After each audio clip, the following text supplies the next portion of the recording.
his ACL last year in week 6. He had to go through this long recovery, and he's come back, and he has looked strong. In week 1 in that win over Round Rock, he had 5 incompletions. He had 4 touchdowns. I love when that stat works out that way. When your incompletions and your touchdowns match up, you know that you are having a great day if you're a quarterback. One other thing to add about Jax's completions in that game and his accuracy, every single one of his 22 passes in week 1 was on target. Not a single off-target, uncatchable ball. Jax is the real deal. He showed that he has 2 real deal receivers. We're going to talk about them, all 3 of them, a whole lot tonight. 11:20 still to go in the first quarter here at the field. KVUE's Friday Football Fever on Thursday. Thanks for joining us tonight. Eli Waka, the kickoff into the end zone, touchback. Jags will take over in their own territory. We'll get to see Ali Scott in that LBJ offense take the field. Yeah, and this LBJ offense does return a few starters, and you mentioned Ali Scott. He was a starting quarterback last year. That's a team that put up over 70 points in multiple games last year. Once this team gets rolling on offense, they can play with the best of them. That's what we've seen over the past couple of years, and that's what I expect this season from the team. So when they look at the scoreboard and see that they're down 7, that's just one score. Could just be 1 or 2 big plays. They're not scared about this 7-0 deficit. Of course, new season, but last year, LBJ did beat Weiss on their home field, 35-21. Jags take over on their own 25. Scott, handoff to Caleb Crenshaw, gets taken down around the 34-yard line. Crenshaw, the sophomore, talking with his head coach, Joseph Rawls, earlier in the week, said he's one of the top class of 2026 running backs in all of Texas. When he said that, my jaw dropped because I said, I graduated in 06. I'm getting old. I've been the young guy in the room. I'm old getting now. Up there. It's Crenshaw again, trying to cut through, but so far that defensive front for Weiss making it tough for Crenshaw. We saw that great move there just at the line of scrimmage from Crenshaw. A little juke move to his left, turned what could have been a -1 yard or a 0-yard run into about a 3 or 4 yard gain. I like that. 3rd down and 6 from the 29-yard line. Jags in white, Wolves in red. Scott drops back, keeps it himself, tries to find space around the outside. He does so, gets pushed down around the 35-yard line. Enough for the first down. Chains are moving. You know who I want to give some credit to there is middle linebacker Ja'Cory Gary Alexander. He's the one who touched the quarterback right out of bounds, and man, he had to pull up because when the quarterbacks are right there, kind of inbounds, kind of out of bounds, those hits look tasty. You know, you want to knock somebody off their feet. He held up and probably didn't get a penalty because of it. 1st and 10 from the 35. That Weiss defense, 4 or 5 Wolves all there. That's why they're called the Wolf Pack, Jeff. A pack of them. I know I saw Chad Otutu back there. He's a UNLV commit, a defensive tackle who really anchors this defense. He had 4 tackles for loss last week, and he's got 1 tonight. Chad Otutu, the senior, 9 total tackles in that big win over Round Rock. This Weiss team, head coach Vernon Hughes in his first season, leading the Wolves. Scott going deep. Far sideline. Coverage is there. Looked to be a little contact, Jeff. No flags on the field. Good try, first big try we've seen from LBJ. Yeah, you know, this day and age with the way the refs call penalties on defensive backs at high school, college, and pro, there's really more good than bad when you throw up a ball like that, especially if it's underthrown. Like you said, there was some contact. Part of me expected to see the flag there. I wonder how they're calling this game. That could play a big role later. Troy McPeak with the coverage. That pass was intended for Trey Young Henderson. Henderson, receiver, senior for the Jags. He's super fast. We're told he's very competitive. Scott looking that same way. He gets taken down. Ball pops loose. Wolves have it. Big stop in the backfield. Lotte jerking the senior, forcing that fumble. And the Wolves take over deep in Jags territory. Saw a lot of celebrating from number 0. That's Brian Bacon. Coach says he's one of those dogs. That's the first descriptor he had for him. Brian had 3 sacks last week, and he's a big energy guy for this defense. So if he's in the backfield, you know a play is going to get made. Chad Otutu recovers the fumble for the Wolves. And they take over at the 26-yard line. Turnovers We saw that last week at the house, at House Park, how that impacted that game. McCallum falling to Anderson in our first ever Friday Football Fever on Thursday broadcast. And now a little trickeration, a little misdirection. Jaquise Spradley-Demps, a guy who we have to keep our eye on. He played at Gerald last year, and I remember the first time I saw this guy at Gerald last season, it was about week 3. I got 3 highlights hit my desk from that game. They were all 3 screen passes to Jaquise. All 3 he turned into 50-plus yard touchdowns. Vernon Hughes said, "You're at Gerald speed. I need you at Weiss speed," when he came over.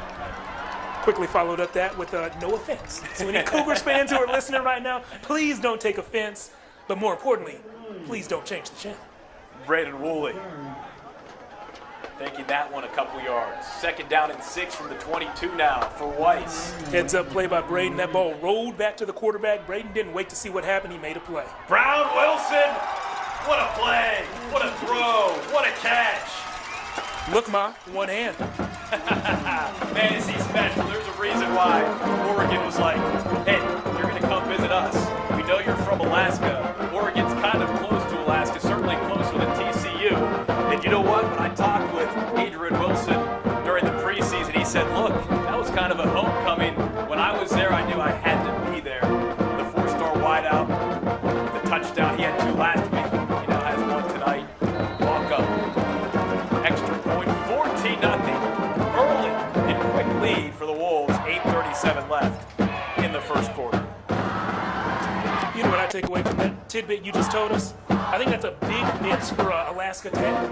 East Kimbo University, any place in Alaska that didn't recruit this year, what are you doing? Yeah, Jeff, you certainly bring up a fantastic point. That's why we always try to have you on this broadcast every week. Certainly the schools up in Alaska, where I believe there's maybe 1 remaining blockbuster. Hey, Sandals, they swim upstream. And that's what Weiss is doing so far tonight. Up 14-0 on the Jags. Now it's, hey, LBJ, what do you got? You're going to show some fight, or this one can get out of hand early. Yeah, you know, it's really time for them to respond. As I told you earlier, we've seen this LBJ offense put up 70-plus, mainly in their district games. Right now, they're playing against a big school in Weiss, a school that's enrollment is larger, their team size is larger. Along the trenches, they're bigger, they're stronger. So it's going to be an uphill battle, but it's one that I know the Jags will fight. Walker runs up to the ball and kicks it into the end zone. Another touchback. Jags will take over again at their own 25-yard line if you're just joining us. Week 2 of KVUE's Friday Football Fever on Thursday. The Weiss Wolves hosting the LBJ Jaguars. Here at the field, Tyler Feldman, Jeff Jones, Corey Mose, Johan Castro, Andrew McKibben. A bevy of KVUE players making sure this broadcast happens tonight on KVUE Plus and on YouTube.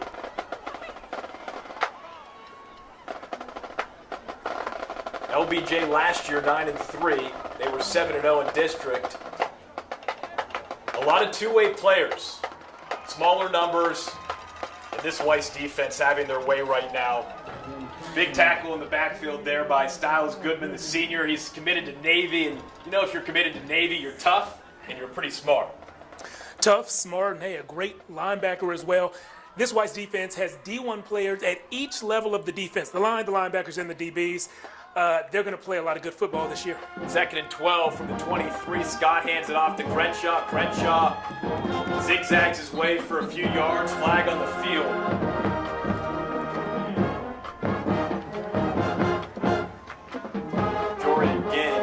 Tackle there for the Wolves. You know, what I like about this Weiss defense so far is that they're playing in the right direction. You don't see a lot of them moving laterally or backwards, especially on these run plays. They're all moving forward at the snap. I like that. That's how you generate those tackles for loss. That's how you win at the line of scrimmage.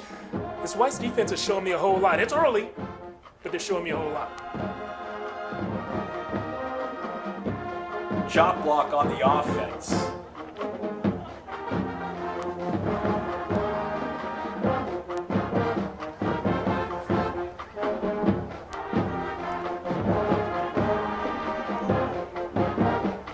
Jags back a handful of yards. Joseph Rawls in his first season as head coach for the LBJ Jaguars. Of course, Jamal Fenner, longtime head coach, a lot of success up at the Longhorns. Oh my goodness. That Weiss defense penetrating that Jags offensive line like it's no one's business. Chad O'Tutu showing why he is the man on that defensive line. Big-time players make big-time plays. We called Chad's name twice. If you're a defensive tackle who's popping like he is, well, you're a D1 player. He's proven that already, and he continues to prove it his senior year. That's some major get-out-of-my-way energy, nearly pushing Ali Scott into the end zone. They're marking him down at the 3-yard line, forward progress. And the way the lines have been moving, this is a dangerous play for LBJ. It's third down. I expect something kind of conservative. 3rd and 32 from the 3. Little screen pass to Crenshaw. Crenshaw with speed across the 15, pushed out of bounds at the 18-yard line, well short of the first down, and Weiss will look to return a punt. You know, Tyler, that was exactly what we thought it would be. We said it was going to be conservative. It was a screen pass, low-risk play to your best player on offense. We've seen, or at least one of your best players on offense, we've seen Caleb Crenshaw make plays as a freshman and as a sophomore now that he is the guy in charge of that backfield. It's not waving the white flag, but it's just giving your punter a little breathing room and saying, let's reset this thing. Our time will come, but our time is not here yet. Breathing room is certainly important when you're that deep in your own territory. You know, something I saw from Crenshaw there at the end that I liked, there was a little, not exaggeration, but when he was out of bounds and he got that little shove, he made sure that everybody saw that he got shoved. He stumbled a little bit out of bounds. I remember hearing a story about Walter Payton, of course, the NFL legend, and whenever a defender tackled him out of bounds, he would hold on to their jersey and pull the defender on top of him, and he usually got flagged. Feels kind of like a soccer move, works on the football field. Okay, LBJ just called a timeout. There was a lot of movement if you're watching the live stream. They were running on and off the field, and then finally a timeout called by the LBJ Jaguars. We'll talk things over, figure out what they'd like to do on 4th down and 17 from the 18. They lost to Manor 39-26 last week. They actually jumped out to a 12-0 lead, just couldn't maintain that same energy that comes with week 1 of the Texas high school football season. Weiss, on the other hand, Jeff, we were at the studio on Friday night, couldn't believe it when we looked at the scoreboard and saw Round Rock trailing Weiss 37-7 in that final. Yeah, that ended up being the final score. And as I said a moment ago, I think that was the biggest win of week 1 in our area. Weiss beating Round Rock by that margin, by 30 points, scoring 37 on a team that had not given up 37 in the past 2.5 years. Weiss made a statement then. They're making another one tonight, it seems, against a team that was in the state championship game as recent as 2 years ago. Looks like that's Fatu Makuba getting set to punt the football for the Jags. If you're familiar with that last name, brother is in the ACC. He's a star in the ACC. Tigers. Andrew, one of the best safeties in the entire nation, starts at Clemson and is a star there. Little safety action again. That line, Weiss just bulldozing all the way through. Big time play by Brian Bacon, sizzling after that block, pushing it out of the end zone for a little safety. 2 points. Wolves now up 16-0. Really impressive, but Jeff, there's no blocking up front. They're just walking through the line. You know, the Jags are giving effort there, but it's just bigger, stronger, and it looks like faster right now. Weiss is winning at the point of attack on every level so far, and that's a recipe for the score that we see right now. 16-0, and the Wolves are about to get the ball back to see if they can drive the entire length of the field one more time and put some more points on the board. 6:59 still to go in the first quarter. Weiss now leading LBJ 16-0. Certainly knew the Weiss offense was talented. We've seen that. This Weiss defense, though, you look at who they've got, and Jeff, you mentioned it, all the D1 guys, all the D1 commits on both sides of the ball, but Vernon Hughes has himself a very good squad. And, hey, he was telling us earlier in the week that they actually have lower numbers despite being in 6A, that they actually are on the lower end due to some redistricting. Yeah, and expect them to drop down to 5A next season. As good as this team is looking right now, they could look even better next year against teams that are their size, 5A teams. And when Coach Hughes told us that, he was pretty excited about that. I said, Coach, are you happy about that? He grinned and he was like, yeah, I'm pretty happy about that. They got a winner now, and they could have a winner for years. We've known that this Weiss offense could put up points. That's what they've done for the past few seasons. But the defense also would give up a few points. Now this defense looks, I don't know if I'm ready to call them scary good, but dang good. How about that?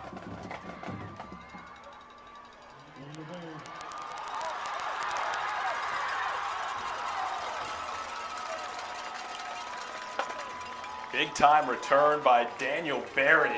He had a lot of speed, he had a lot of room. Finally brought down Justin Avalos Alvarado, kicking things off for LBJ, and some more great field position for Weiss. There is a flag on the play, however, and that's what happens.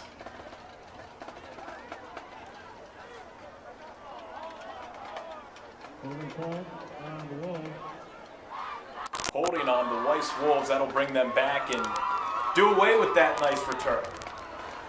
You know, the return doesn't stay, but the momentum does. These guys were already feeling it, feeling like they were in the groove of things.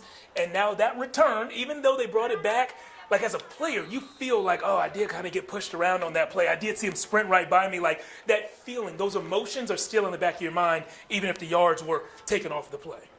First down and 10 from the 46. Weiss up 16-0. Here's Jax Brown handing the rock off to Nick Johnson. Johnson gets 4 or 5. Johnson, the sophomore, he played really well against Round Rock a week ago. 13 carries, 112 rushing yards, and 1 touchdown. You know, they have a running back, Jeff Moore, who is a speedster. Johnson, the sophomore, is the young guy, and some coaches who were up here with us in the booth earlier told me that he's the pounder, the bruiser. Here's Brown on 2nd and 7, looking deep and losing his footing over the middle is Jaquise Bradley Demps. Man, if he didn't lose his footing, that ball looked pretty money. Yeah, it did. And you know, a strength of this LBJ team is the speed and athleticism of their skill position guys. And, you know, Jaquise had a step or two on the defender there. They're going to hit a few more deep balls, I believe, in this game. Jaquise, Adrian Wilson, somebody's going to be on the receiving end of some nice passes. 3rd down and 7 now for the Wolves from the 49-yard line. Brown from the shotgun, drops back, quick pass to his right to Johnson. Johnson cuts right, then left, spins around. Is it enough for the first down? It looks like it. Chains are moving. Yeah, that's a nice looking play for the Wolves. Nothing too crazy, but they knew exactly what they were doing. It was huge for LBJ. I thought they were going to get him off the field and give some defensive momentum there. They did not. No huddle for Weiss. Back to Johnson. Another 8 or 9 yards. Weiss moving quickly downfield. And hey, when Vernon Hughes talked to us on Tuesday, he said, I'm aggressive. Yeah, and we're seeing that right now. Foot is on the pedal. You know, when we saw the difference in the numbers, the difference in the sizes of the rosters, I thought to myself, if Weiss's offense goes hurry up, that could be bad news for LBJ. A lot of the LBJ players play both ways. LBJ's roster has about 33 guys on it. Weiss's has 54, and all 54 of those guys are, well, most of those 54 are dedicated either offense or defense. LBJ's head coach, Joe Rawls, told us that they got out to that quick lead last week against Manor because all of their guys were fresh. Once they got a little tired and you sprinkle some twos in here, some tired ones in there, they took a step back. I think that hurry-up offense from Weiss, this is their way of trying to kind of dig in a little bit and say, hey, we're not going to be pleased with this 16-point lead. We're going to get you tired. We're going to go ahead and close this thing, put the nail in the coffin as early as possible.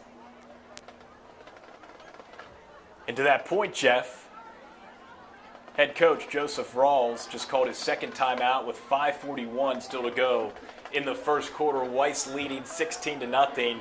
They were in the hurry-up, and I think Coach Rawls saw that his kids were already tired. They're tired, and they can't give up another touchdown. 16-0, you can talk to you guys. Technically, that's a two-possession game. But if they give up another touchdown here, it's going to be hard to keep your guys in this thing and let them know that they can still come back, they can still tie, they can still win.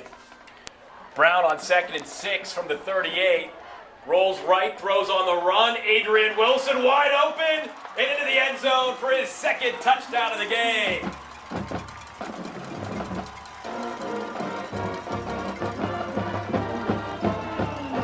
Yeah, what was interesting about that one, Adrian Wilson was actually well covered on his initial route. Jax Brown looked at him. That was his first read. He went to his second read, which looks like it was Daniel Berry, who also sometimes plays quarterback, but he was split wide on that play. Berry looked like he had a step on the defender. Jax lobbed that one up, and I believe Jax overthrew it. I don't want to lie on him if that's what he's playing all along, but I believe Jax overthrew him, and Johnny on the spot was Adrian Wilson, probably the best player on the field, proving that. Eli Walker, the senior kicker, through the uprights. 23-0 Weiss. 5:33 still to go in the first quarter. Jeff, I'll tell you what I saw.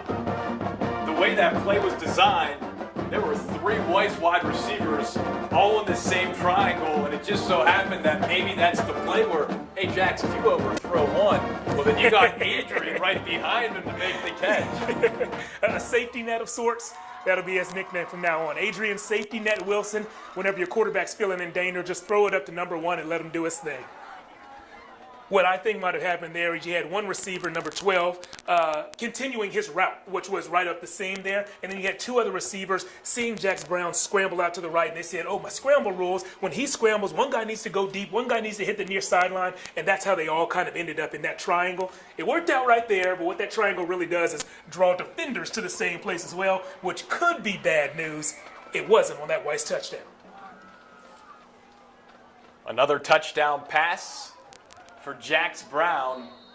Again, crazy offseason. The mental fortitude that it takes to battle through an ACL tear. Walk up, right at the goal line, take it out, and tripped up Trey Young Henderson around the 25-yard line. It looked like he ran into his own guy and then got a little shove. As an offensive guy, it's never fun to be off balance and then get shoved because, you know, the hit looks bigger than it actually is.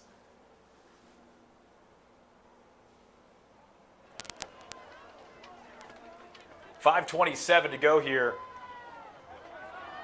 in the first quarter. Weiss leading 23-0.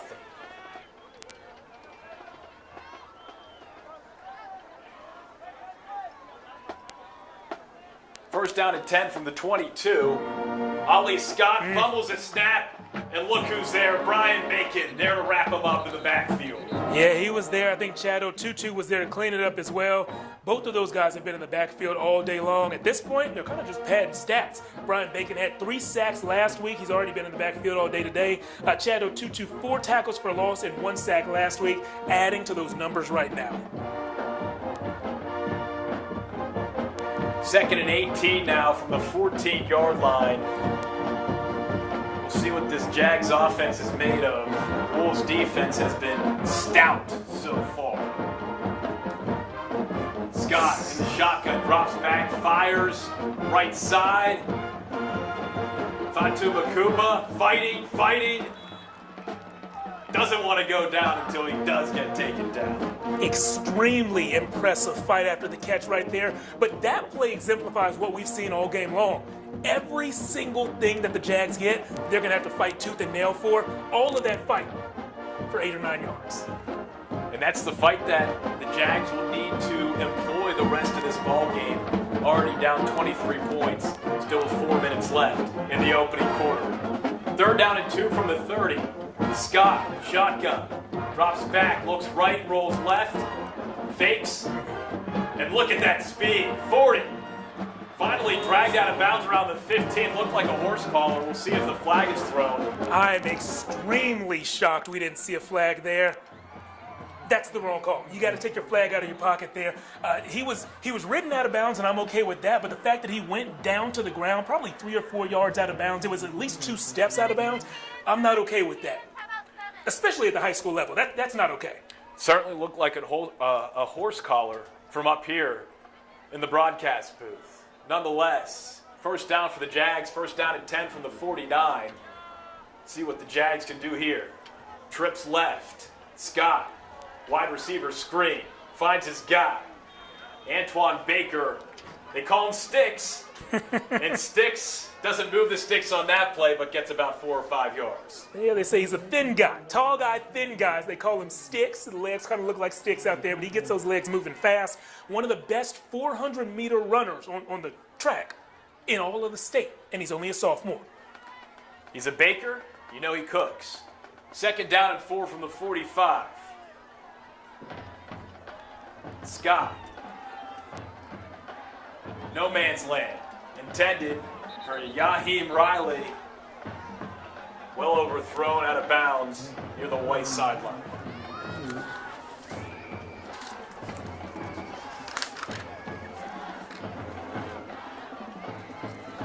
Third down and 4 now for the Jags.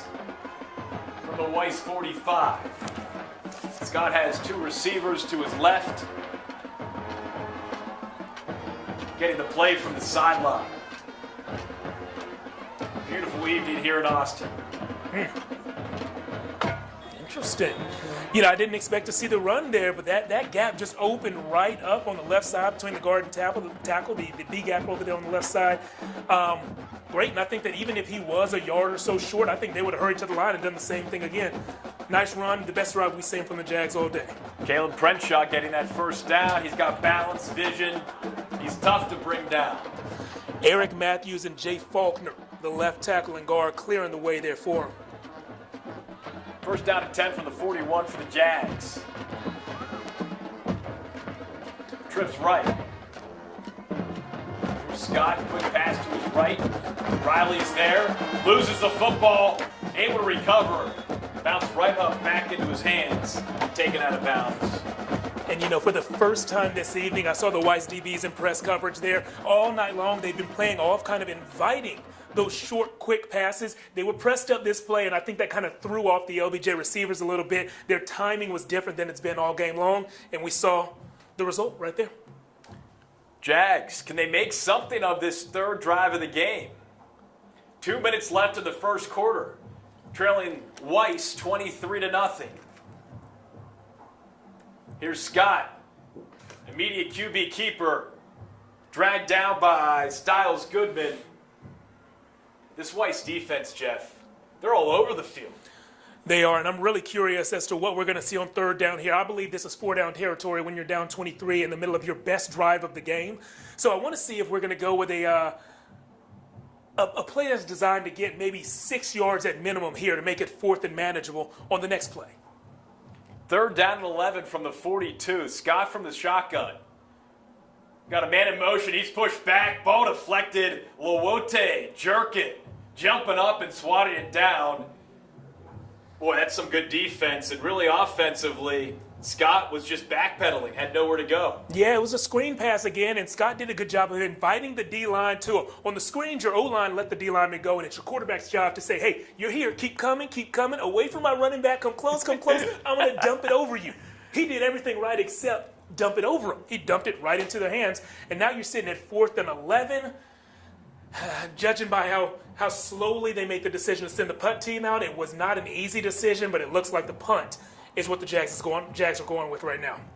Fatu Makuba seemingly does it all for this Jags team. That he does.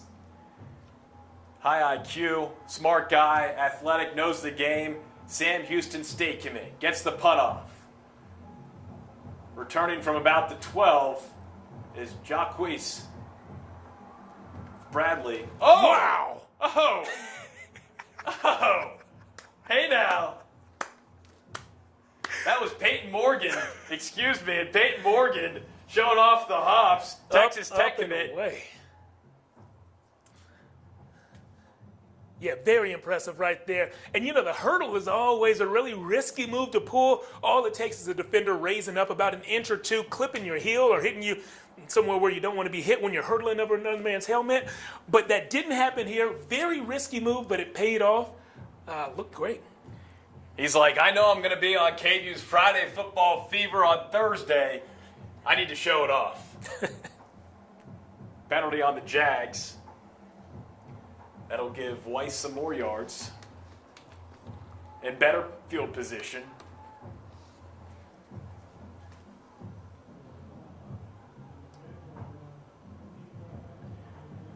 Again, if you're just joining us, $1:16 to go here in the first quarter. Weiss dominant, 23-0 lead. Not only dominating on the field, but check out the band in the stands. You see the guy on the left side of the screen showing off some quick feet? I see you, man. I see you dancing a little bit there. Why wait until halftime? You can get a band show right now in the stands. That kind of footwork will get you out onto the field. Hey, it might. It might. I don't know if Weiss needs any help, but now they know where they can turn. Brown, little wide receiver screen to Bradley Demps, and Demps an open field. Oh! Look at the speed, breaks one tackle, has one more to beat. Gets sprung down very nicely by Yaheem Riley, stopping that from getting any crazier for this Weiss offense. First down and 10 from the 27. No huddle here for the Weiss Wolves. Jax Brown for the shotgun. Across the middle, intended for Bradley Demps. Incomplete. And one of the things with Bradley Demps when he transferred from Gerald, head coach Vernon Hughes was telling us he just needed him to get to the workouts. That was the tough part. Hey, I need you in this system. We got to get going. Yeah, one of those complaints that isn't really a complaint. He's such a hard-working guy on the field because he's a hard-working guy off the field. He was working with his father.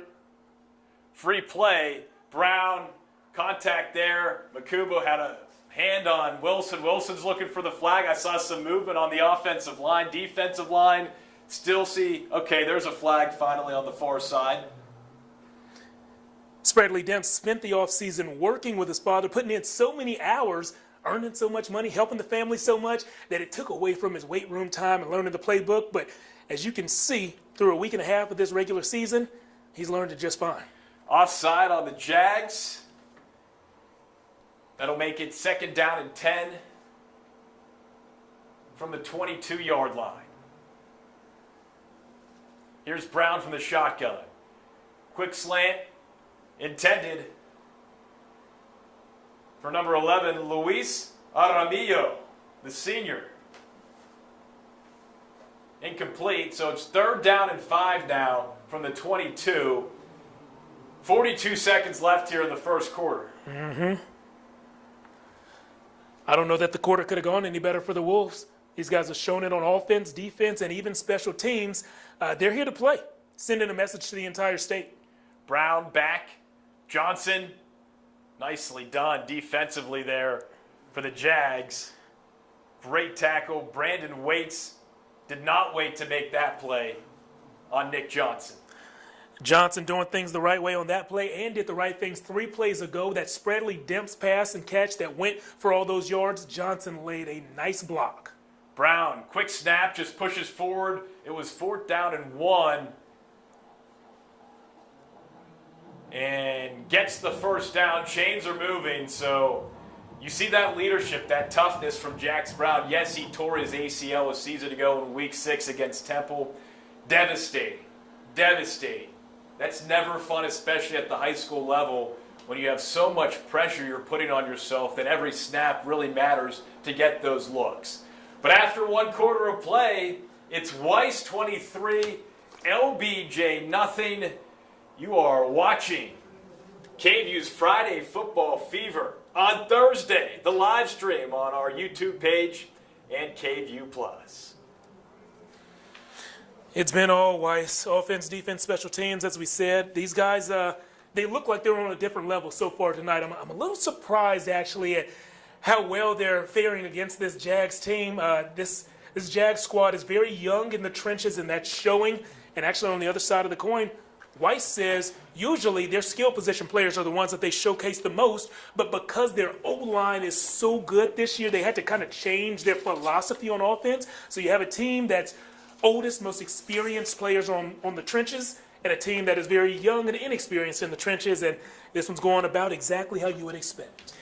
LBJ losing 9 starters defensively, 7 starters offensively. Very young, like you said, on both sides. Coach Rawls still says it's a blessing to be at LBJ, but he wants to know, he's still trying to figure out what's the identity of this 2023 LBJ team. That's still up for grabs and in question. trying to figure out the identity of the team, but he did tell us he knows the identity of this coaching staff. Everyone on staff shows up every day trying to figure out how the players can get better, but first trying to figure out how they can get better. They said ministry and mentorship are both way more important to them than wins or what they do on the football field. Guys, those are the kind of men who I want leading my children in the future. I really like their perspective on leadership.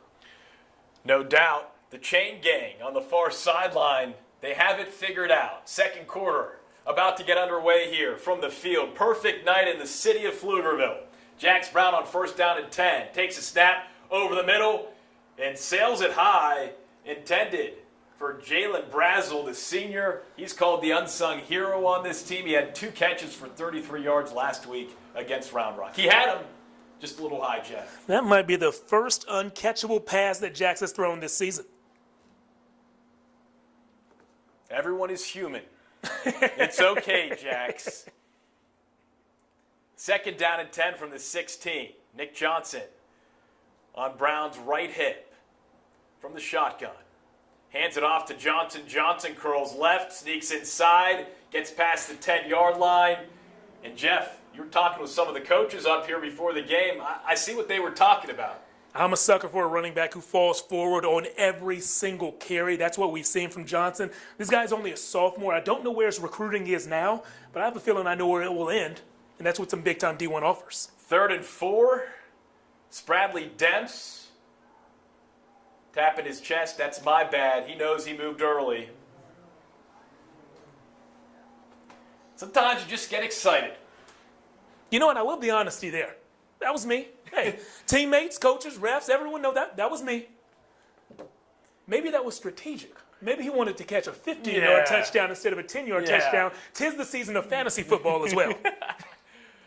3rd down and 9 for the 15. Brown trying to get some movement from the LBJ defensive line. Not going to happen. Here's Brown over the middle again. Bradley Demps, and you were right on the money. That's a touchdown for Weiss. First one of the night for Jaquise Bradley Demps. That is also 8.5 points in a PPR fantasy league. Quick math, Jeff. Someone's ready for this NFL season to kick off. Yeah, and this Weiss offense is looking about as close to a pro-level offense as you can have. You know, they're spreading it out. They're hitting things at all levels, the short passes, the intermediate, and the long ones, to multiple receivers as well. Extra point by Eli, walk up right through the uprights. A little bit of a line drive. That makes it 30-0 Weiss. Still 11-13 left to play here in the opening half. A non-district bout between LBJ and Weiss, and so far it's been all Weiss. Weiss is nice so far. As we've said, all 3 phases of the game, they're really looking dominant so far. Jax Brown, the quarterback who we're looking at right now, has just been great. He picked up right where he left off last week, where all 22 of his pass attempts were on target and catchable balls. This offense is going to be fun to watch. I don't think they're going to slow down regardless of if it's non-district or district play. These guys look very, very good. Remember, they're playing against a team that was in the state championship game just 2 seasons ago. And talking about Jax Brown, when I met with him during the preseason, I said, how do you keep your offensive line happy? Well, apparently he hosted this big old cookout, Jeff. Oh. A little Hawaiian cookout. Treated his O-line to some food, some pool games, swimming at the house. All got Hawaiian T-shirts. That's how you do it. You treat that offensive line right, and they'll return the favor during the season. You know, it's okay to treat sports broadcasters right, too. So if you guys have a Hawaiian cookout again later and you want to invite us over, just know that we will gladly accept. And, hey, you might want Jeff Jones at your cookout. The man can grill. The man can grill. LBJ, Brandon Waits, little mishap on that return, decides to take a knee in the end zone.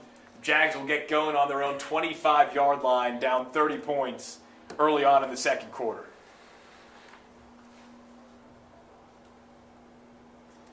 Waiting to see if this Jags offense can find anything. We saw one drive that led to Weiss territory, and it kind of sputtered out before it hit the 40-yard line. We've seen them be explosive in years past. We've seen Ali Scott, the current quarterback, lead explosive offenses. We know they can do this.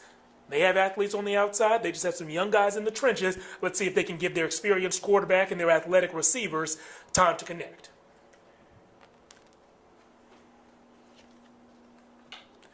30-0. 11:13 left to play in the second quarter. Scott takes the snap and misfires that ball intended for his wideout, Corey Chester. You know what I like to see in the trenches there? A stalemate. Okay, that's where it starts. Just keep them where they are. Previous drives, we've seen a lot of red jerseys in the backfield. On that first down play, there was a stalemate at the line of scrimmage. Maybe that's where it starts. Gives the O-line some confidence. Ollie Scott looking back over to the sideline, getting the play call, voicing it to his wideouts to his right. Second down and 10 from the 25, ends up handing the ball off quickly to Brandon Weiss. And Weiss maybe gets one or two, but right now I don't think LBJ has figured out its identity offensively, and Weiss is having its way, Jeff. Yeah. That's what I'm seeing too. And you know, Coach Rawls told us a big fear of his was early in the offseason, he saw that some of the younger guys who experienced so much success on JV thought it would come a little easy on varsity. It doesn't. Third down and 9 from the 26. Scott pushed out of the pocket, and he's taken down hard. Oh man, Styles Goodman with a good hit on that far sideline, seeing that celebration. He knows it. Yes, Styles a good player. We've seen him playing sideline to sideline, and as I said earlier, the first step for him on every single snap is forward. I like the direction he's moving in. He's moving fast, too. Our quarterback, Ali Scott for LBJ, rolled out to his left. He saw someone where he was tempted to make that pass, but if you're rolling away from the dominant arm, so he's rolling left, but he's a right-handed quarterback, you got to flip your hips, flip your shoulders before you get that ball out, and that was just too tough for him to do while being pursued by Styles Goodman and the rest of the Weiss defense. Another 3 and out for LBJ. 4th down and 12 for the 23. Makuba just gets the punt off. From the 23, and I saw Weiss's number 23 look like he might have jumped off there. That was Troy McPeak. Did not draw a flag, but I think it could have. Daniel Berry gets a few. Jeff, I saw what you saw. McPeak was peeking. You got to peek at the right time. You don't say. And only at the right places, too, yes. And wise words. KVUE Sports Director Jeff Jones. Just a reminder, if you're streaming us on YouTube or KVUE Plus, Jeff will have a full recap of this game and much more coming up tonight on KVUE, on TV, during our 10 o'clock newscast. And for those on YouTube, I just got confirmation that the comments are now turned on. So if you'd like to chat with us, go ahead and drop a line down there, and maybe you get a shout out. We'll see.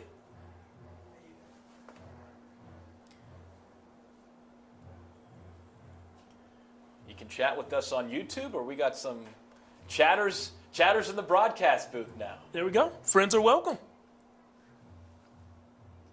Jeff, I'm pulling up just to see how the comments are looking. Well, they were just turned on, so I'd imagine they were a little bare. You're a good imaginer. Oh, Brown. How about that? That quick slant across the middle. That time intended for Jason Stokes. He was Stokes to possibly make that catch. Not Stokes to get hit like he did from Yaheem Riley, though. The sophomore delivering the big legal shot. What I like about that is how quickly, after the receiver's hands touched the ball, Yaheem Riley was there to deliver the contact. If you wait another second, it's late. If you show up early, it's pass interference. He was perfect. Brown, little screen, dumps it off. Near the first down marker, Braden Woolley. Did he get enough? They mark him a yard short of the first down marker. And who was there to clean him up? Yaheem Riley, once again, from the safety spot, delivering the hat, number 2 on LBJ's defense. Playing very good. Marquise Libby, the sophomore left guard, with a big block on that play. 4th down and 1 from the 41. Weiss going for it. Yeah, I like this. It doesn't matter what the score is right now. If this is your offensive philosophy, you stick with it at least through the middle of the third quarter. I like this. Be aggressive. Brown taking signals from the sideline. Let's see how aggressive. We might see something. And there's a flag. Delay of game. So maybe give themselves some more room for a punt, or they still go for it. Jax Brown staying right around midfield. I guess when Vernon Hughes says He's an aggressive play caller. Mm-hmm. He meant it. Yeah, he did. Didn't think he didn't mean it, but he definitely meant it. You know, you're a prove it to me kind of guy. Yeah, for sure. 4th down and 6 from the 46. Brown for the shotgun. Quick slant to the left. Not sure that was the right play call. Absolutely not. I don't know if it was the call or the execution, but I can't stand a 4th down play where your first target doesn't run yardage to complete the conversion. So they were 4th and about 5 right there. We had a 3-yard route, and that was the first read. I don't know if something was miscommunicated there or what, but that's not what I would have done. Daniel Berry made the catch for the Wolves. Could be a big stop for LBJ defensively, a momentum swing to try to get some points up on the board right around midfield. You never know where the momentum's going to come. There are 10 minutes left in this first half. If LBJ can get in the end zone and then get a stop, that could be exactly what they need to go in the locker room, regroup, come back out, and maybe make something happen in the second half. Scott left side, Makuba. Tried to keep those feet turning, but when there's 1, 2, 3, it's just tough to keep going. And I think the theory, the logic right there is sound. In the trenches, you're getting beat a little bit. But athlete for athlete, you might be able to go with Weiss on the outside. So get the ball to your athletes quick and watch them work. Right there, though, you got to, on a quick wide receiver screen, your off wide receiver has to make that initial block for the play to have a chance. That didn't happen. 2nd down and 10 from the 46. Scott takes the shotgun snap. Forced out of the pocket. Throws on the run downfield. Incomplete. We talked about those scramble rules a moment ago. Once the LBJ offense, the receivers saw Ali Scott leave the pocket, we had one receiver actually just post up, kind of like a power forward would, getting a rebound. He blocked his defender out, and he actually got his chest to the quarterback and got wide open. The ball was just a little high. Was intended for Javarlin Smith, sophomore, Jacksonville State offer. Scott, another screen to Caleb Crenshaw. Crenshaw with speed and room. Big time yardage for the Jags offense. Down around the 40-yard line in Weiss territory.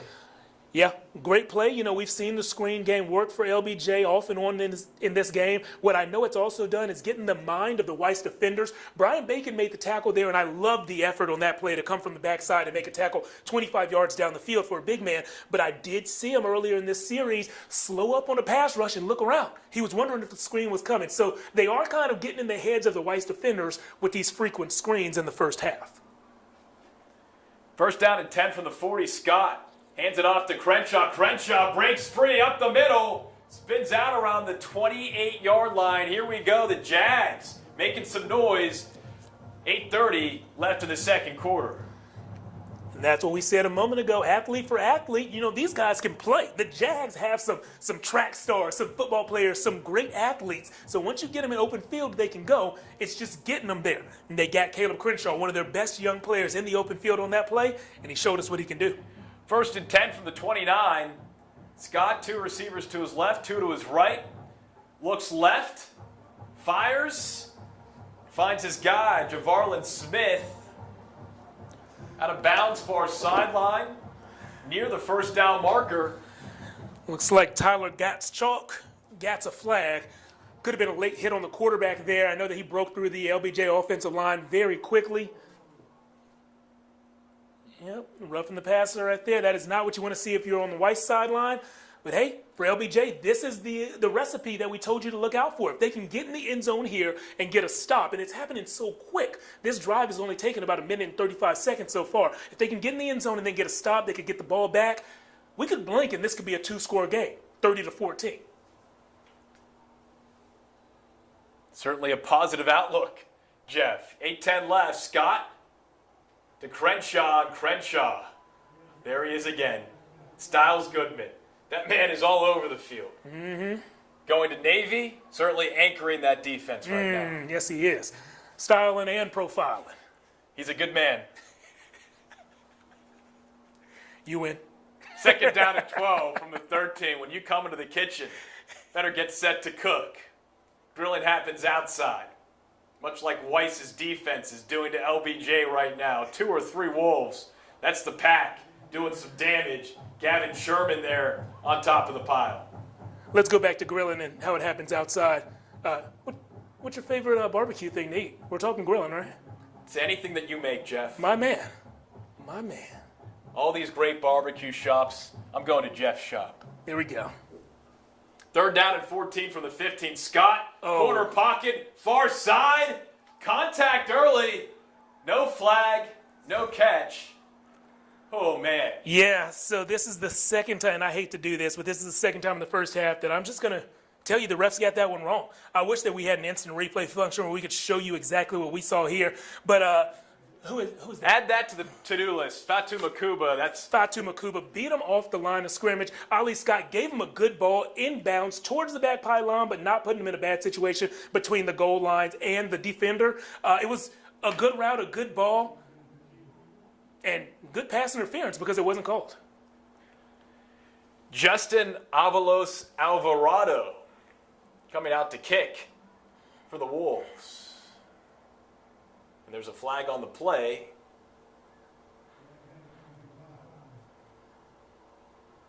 Wait for the call.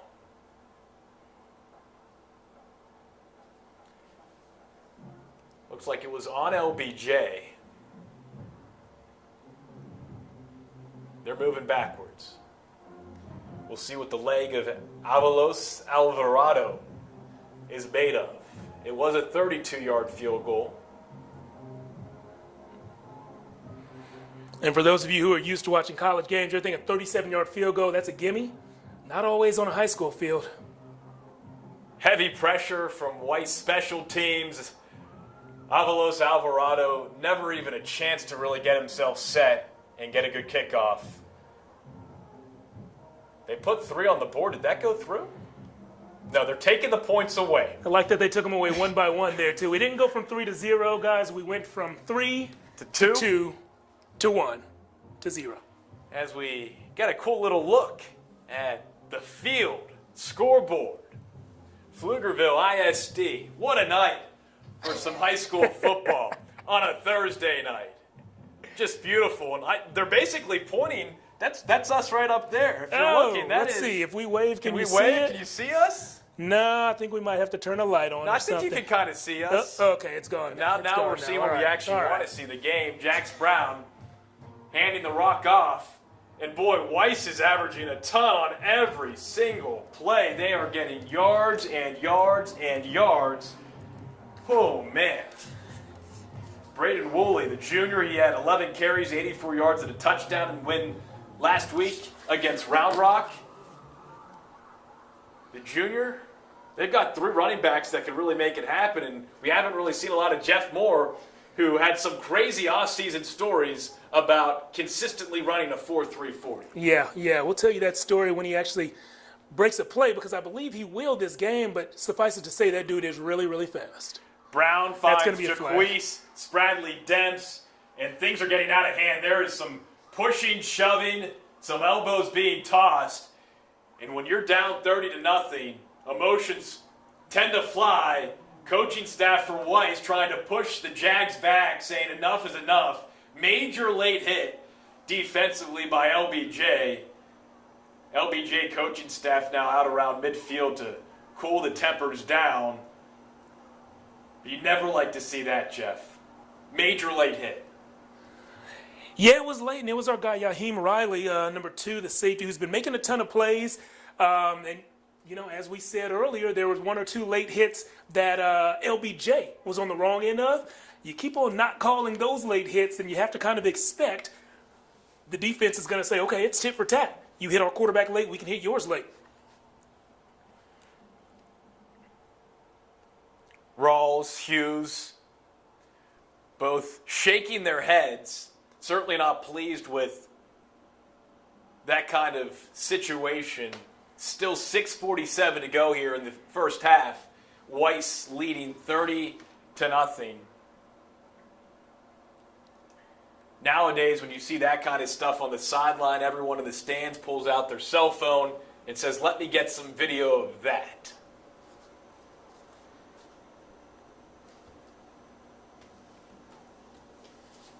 Yeah, Coach Rawls is definitely not pleased with that.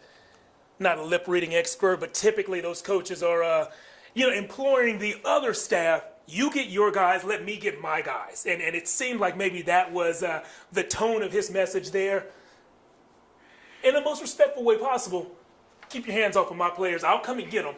You push your guys back. We don't want adults to escalate this situation because you're touching my kids. And certainly a tough situation, too, because it happened on the Weiss sideline. Yeah. So what is Rawls going to run a 4-3 like Jeff Moore across the field and stop that? At some point, you've got to step in. So circumstantially speaking, I think the Weiss coaching staff did what they had to do. All right, 1st down and 10 from the 31. Brown hands it off. Nick Johnson, 10-plus yards, another 1st down for the Wolves. Yeah, definitely have to step in and de-escalate the situation, but how you de-escalate it is important. And if you put your hands on the people you don't know, that can lead to issues quicker than you putting your hands on the people who you do know. Jeff, that is factual. 2nd down and 2 from the 23. I believe the phrase is, don't bro me if you don't know me. We'll see if the Weiss Wolves can continue to bro themselves. Brown involved with his running backs and receivers. Back to Johnson. 5 or 6 yards. Past the midway point now in this second quarter. Weiss leading 30-0 if you're just joining us here on Friday Football Fever on Thursday. Brown on 2nd down and 6. Rolls left. Yep. Goes for the end zone. Gets picked off in the end zone. KJ Houston with that interception, it looks like. Nice return on it. You know, anytime a DB picks a ball in the end zone, my first instinct is like, oh, just go down, let the offense take what they can get from the 20. He went out and returned it past the 20, which is a great thing. I do see a flag, though, right around the 20.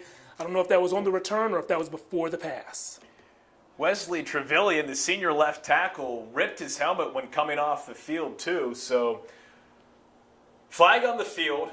Jax Brown intercepted by KJ Houston, who also had a fumble recovery in last week's loss against Manor. The referees are having a little group party around the 20-yard line. Who brought the chips and dip? We'll see what the call is.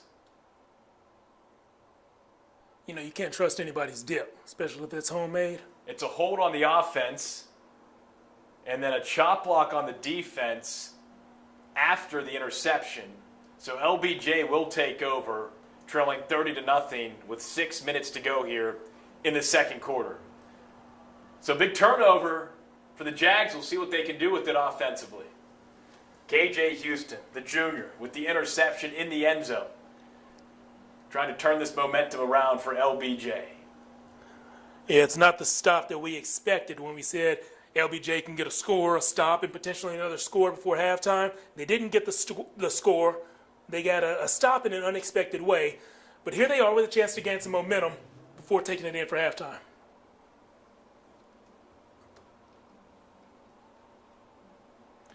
The sun has set here in Pflugerville.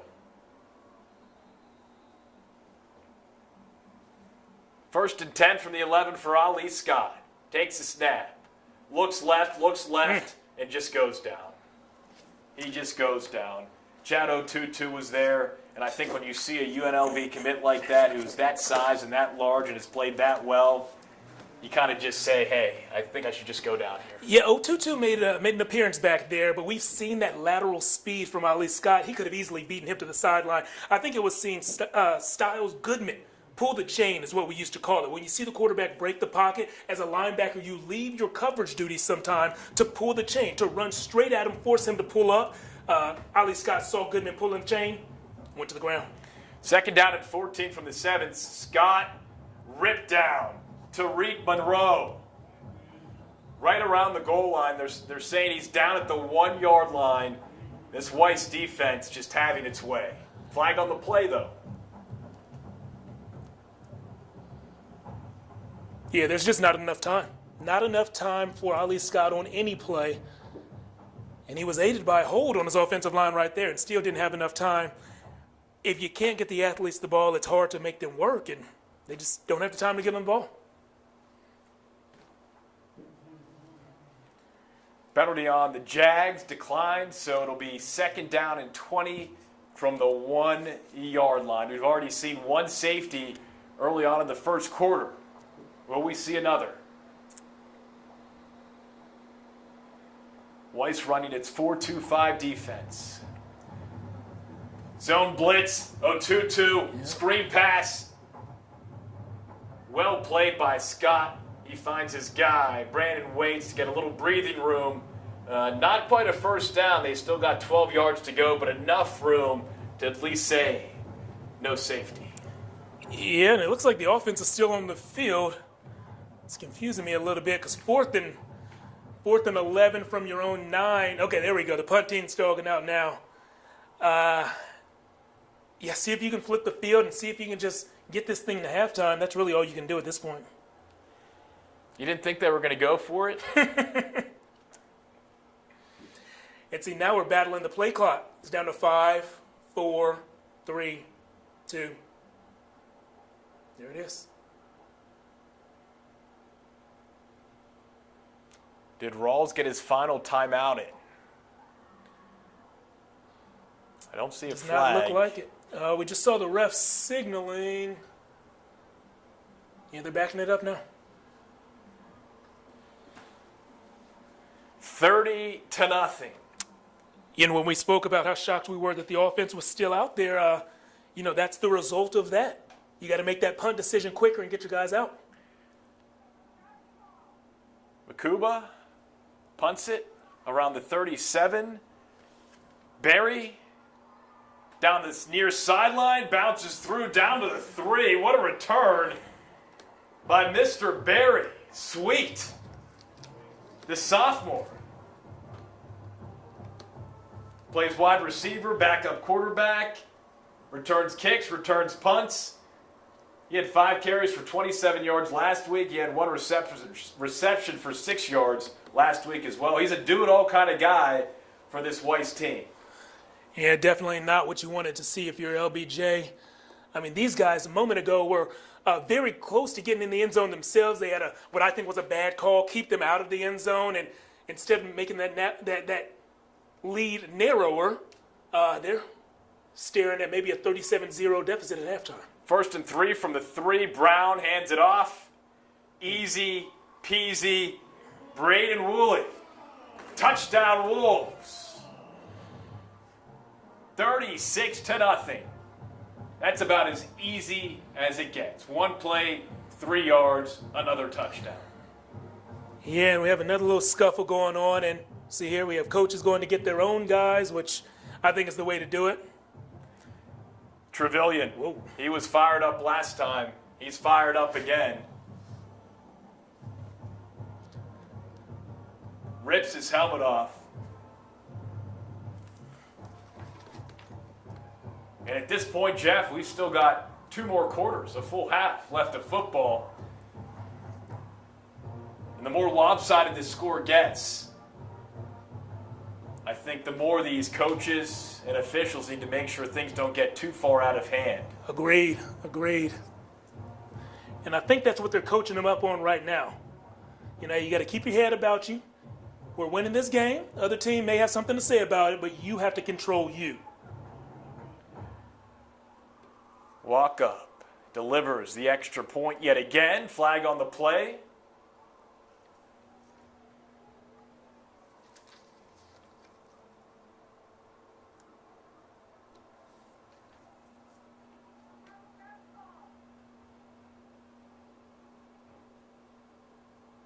Penalty decline. Kick good. 37-0. 3:50 still left in this opening half here at the field. Tyler Feldman, Jeff Jones, Corey Mose, Johan Castro, Andrew McKibben. Full team making sure everyone watching at home can see the game clearly and can hear the game clearly. We thank you for joining us tonight on this Thursday night, the final day of August. You'll wake up tomorrow and you'll breathe in September. Crank up the Earth, Wind, and Fire and just enjoy it. Tyler, you an Earth, Wind, and Fire fan? Come on. I don't know which way that obvious answer goes. Do you remember? My man. 37-0 Weiss. You know, Jeff, we keep on picking these Thursday night games. Last week it was Anderson all over McCallum, a shutout, lopsided game. Tonight, much of the same. I don't know if we've seen anything from LBJ that would say otherwise. Yeah, very lopsided so far, but you know what I like about those two games that we've picked? We've seen two of the top receivers in town last week. Oh, this is a great return. Look at this. Trey Young Henderson, bulleting up the middle, dragged down, it looks like, by his face mask. There is certainly speed and athleticism on this field tonight on both sides. Yeah, love when the C just parts like that. Give them some extra yards at the end because of that penalty as well. You know, big plays on special teams can really spark momentum on the sideline. So hopefully LBJ can climb back into this one and make a game out of it. You know, we don't want to see the lopsided games every week. So if they can make a game out of this one in the second half, maybe it starts right here. Those chains are moving well downfield. Opportunity for the Jags deep in Weiss territory thanks to the big return from Trey Young Henderson, the senior. And what Coach Rawls told us about him is he's one of the more competitive guys on the team. They do have a D1 receiver, defensive back in Fatu Makuba, and Trey Young Henderson calls Fatu out every chance he gets so they can go one-on-one. I just love that competitiveness, and you see it on game day as well. Down 37, it doesn't matter. I'm going to go my hardest. 1st and 10 from the 18. Scott flushed out of the pocket, rolls right, has his man, touchdown Jags. Javarlin Smith. Jags on the board. Ali Scott and Javarlin Smith are going to get credit for that play, but that play belonged to Caleb Crenshaw. The running back on the pass protection there was a free pass rusher from Weiss, and we've seen Weiss in the backfield all game long. They kept Crenshaw back there for that reason, and it paid off. Pass protection is such an underrated part of a running back's game, and because of him, we see number one right there celebrating as he should. Caleb, that touchdown is because of you. Because of that play, 6 points are on the board for LBJ. That is a positive. No doubt about it for the Jags. Extra point is up and good. Justin Avalos Alvarado. 37-7. LBJ on the board. One play. An 18-yard touchdown strike from Ali Scott to Javarlin Smith. Smith, only a sophomore, already has an offer from Jacksonville State. Ali Scott, man can do it all. Hanging tough in that pocket, then rolling out on the run. Not an easy play, Jeff, but that is definitely one highlight to go into the locker room with if you're head coach Joseph Rawls. And that's huge. That is huge because in the locker room, you can tell your offensive line, your pass protectors, include the running backs in that. You can say, hey, Weiss has gotten the best of us. They've gotten to the quarterback quite a bit, but we've proven when we do our job, Ali can get the ball there. When we do our job, the skill position players can get open. When we do our job, we can produce. If we do our job, maybe we can come back and make a game of this. Down 30, taking a look at the scoreboard. 3:33 left in the opening half. I feel like, Jeff, weather-wise, last week it was 100+. Tonight, not as much cramping. A little bit more into the season, into that routine, into that rhythm, the bodies. A little bit more football weather. Yeah, and you know, when you have a team like LBJ does that doesn't have the numbers that a lot of their opponents will have, especially in non-district play, weather can play a huge factor. Many of these stadiums that we play, we broadcast games from locally, also will put the visiting team on the hotter sideline. LBJ's the visitors tonight. Daniel Berry having to run back to return the kick. Picks it up around the 11.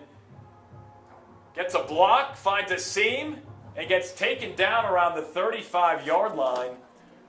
Losing a helmet on that play for LBJ.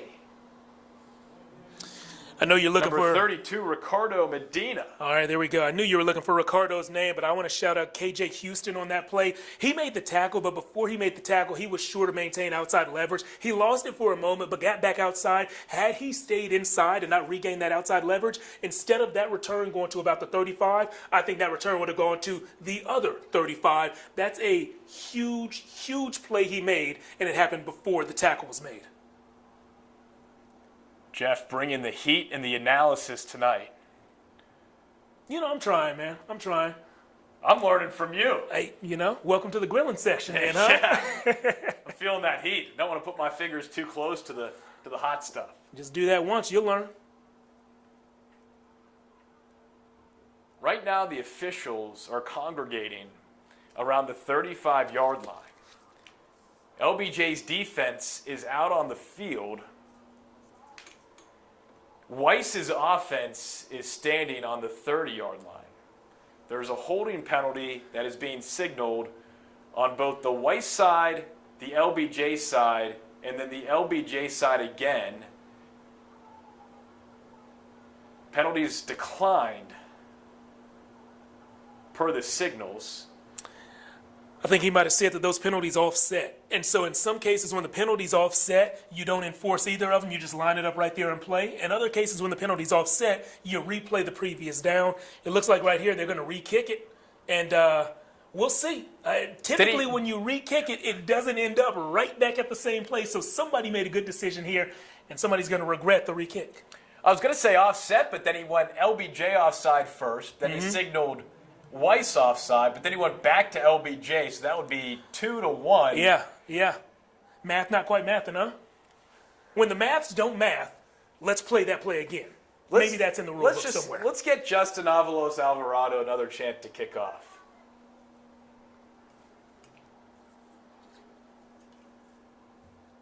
See Mose on the camera checking in.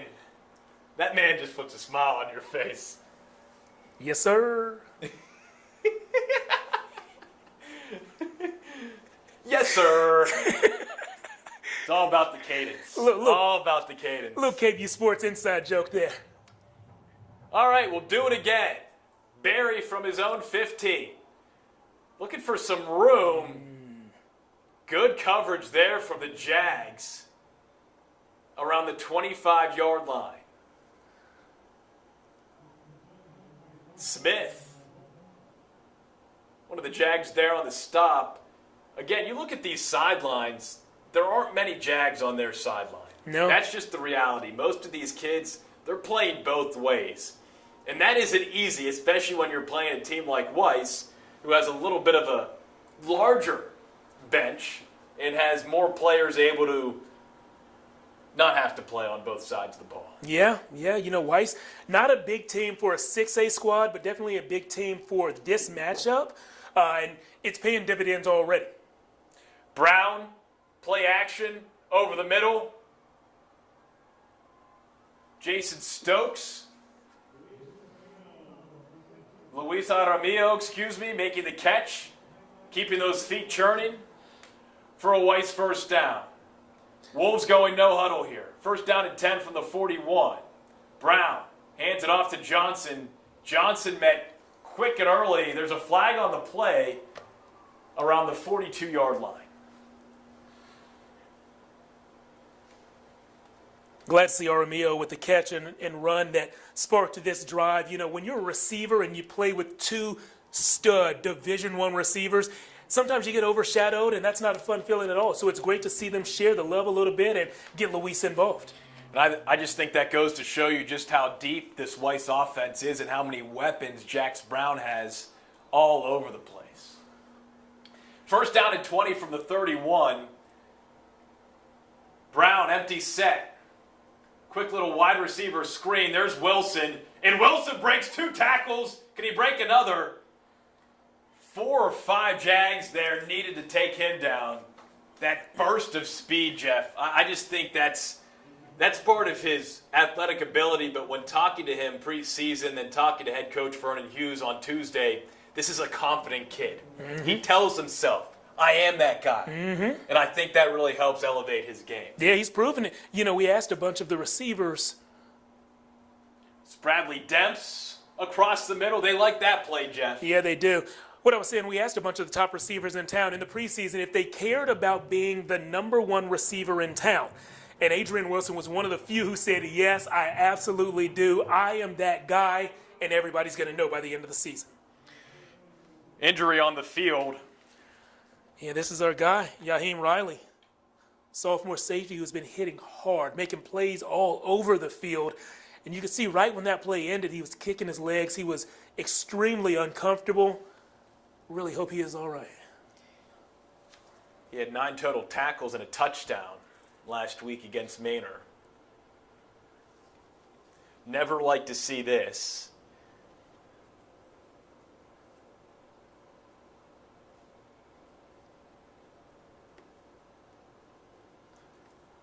Okay, there we go. He is There we walking go. off on his own power, helmet off, but that is certainly a good sign. Mm-hmm. Yeah, really happy to see him walking off, without the trainer's assistance or without the trainers right there monitoring his gait, talking to him to make sure he's coherent and not concussed. To me, just looking at how he left the field, it looks like an athlete who we'll see on the field back again tonight. Weiss leading 37-7, 2:08 left here in the second quarter. Brown from the shotgun on 1st and 10 from the 48, hands it off to Johnson, and Johnson makes one man miss and made something out of nothing there on that play. Yeah, at the very beginning of that play, we were looking at an isolation shot, an ISO of Corey Chester. He's a senior who came in to kind of pick up some of the slack for Yaheem Riley. He was coming on the field right as the ball was snapped. Didn't really have a chance to get set, get a feel for what the defense might be, and much less read the offense and get a feel for what they might run. He had to process everything quickly. Brown on 2nd and 4, wide receiver screen. He dumps it off to Jalen Brazel. Brazel razzles and dazzles his way across the 25 around the 23-yard line.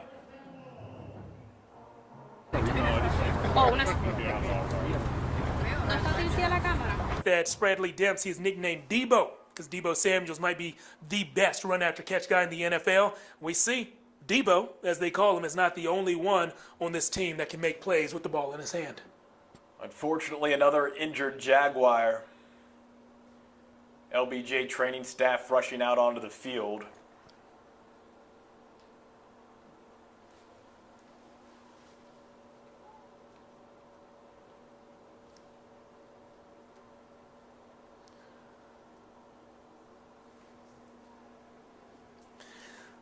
Again, hate to see this at any time. And, when you have so many players playing both ways, you have the heat thrown in there. Unfortunately, things like this do happen, but you just hate to see this.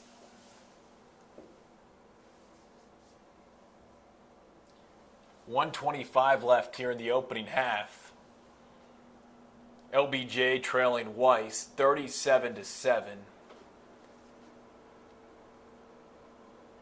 Not a ton of movement. And we just saw one of the assistant trainers run off to the Weiss sideline to grab something or someone. Looking at Coach Rawls over there.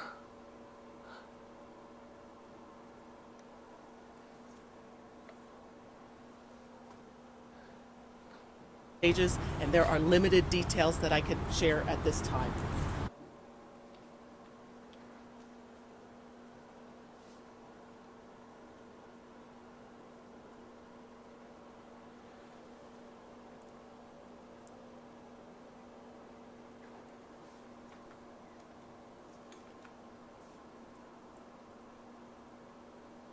Take a look at the Weiss band, crossing their fingers, hoping the best for LBJ.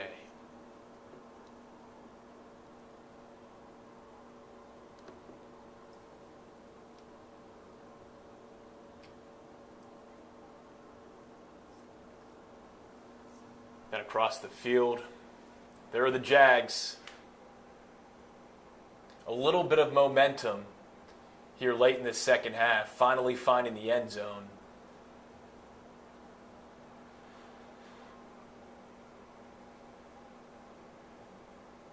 Jeff, if you're Coach Rawls, if you're the Jags coaching staff right now, obviously this is not ideal.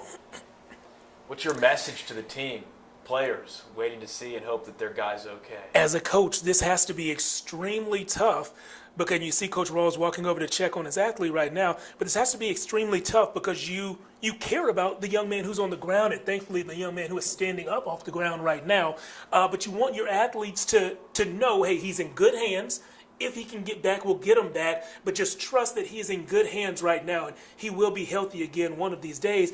We still have to play football. And it's hard to shift that focus because you are still dealing with children. These are 15, 16, 17, maybe 18-year-old young men out there who care about their friend who they see limping off the field. It's hard to refocus them and say, hey, it's time to play this physical, violent game after just seeing this. That is Kia Moreno, the Mike linebacker, junior, one of those key pieces defensively for the Jags. I think where that started and where he's at now, to be helped off the field, somewhat positive after just seeing not a lot of movement early on. All right, 1:21 left. 1st and 10 from the 23 for Jax Brown and the Weiss offense. Shotgun, corner pocket, far side, and what a catch! He went up for it, and he got it, Luis Aramillo. All right, yes. Fantastic pass, fantastic catch. That's how you do it. Boy, this Weiss offense is talented, Jeff. Yeah. You know, what I liked a lot was the body control in the air. You know, there were two defenders around him. Luis felt both defenders, one in front, one behind. Jax, a Division I quarterback, made a D1 throw there and let his guy just go up and do it. And that's exactly what happened. The adjustment he made in the air was perfect.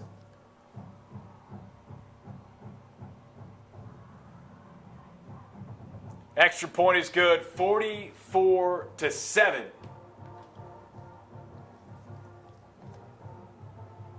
Weiss in front, commanding lead here in the first half. Non-district battle between LBJ and Weiss here at the field in Pflugerville. It's been all Wolves in this first half.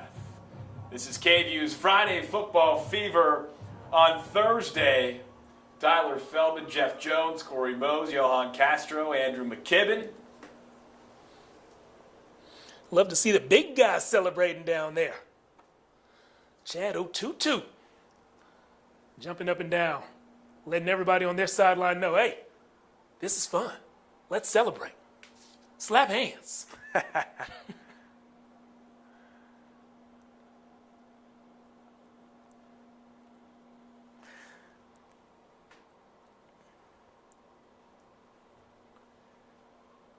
Buck 09 left here in the opening half. Wolves. Maybe that 30-point win against Round Rock in week 1 wasn't a fluke. Not saying it was, but certainly proving just how talented they are against LBJ here tonight. Touchback, Jags will get going. They'll have 69 seconds to get from the 25-yard line to Weiss territory.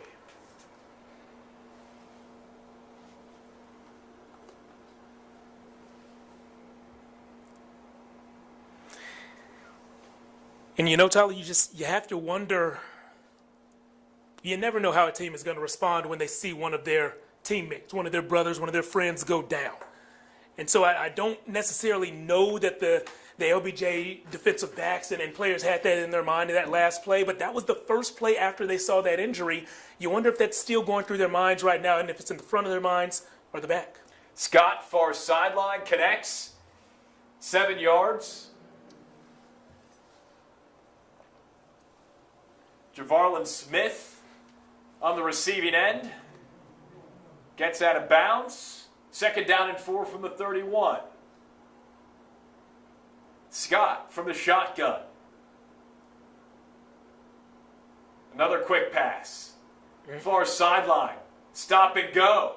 1st down, but doesn't get out of bounds around the 36-yard line.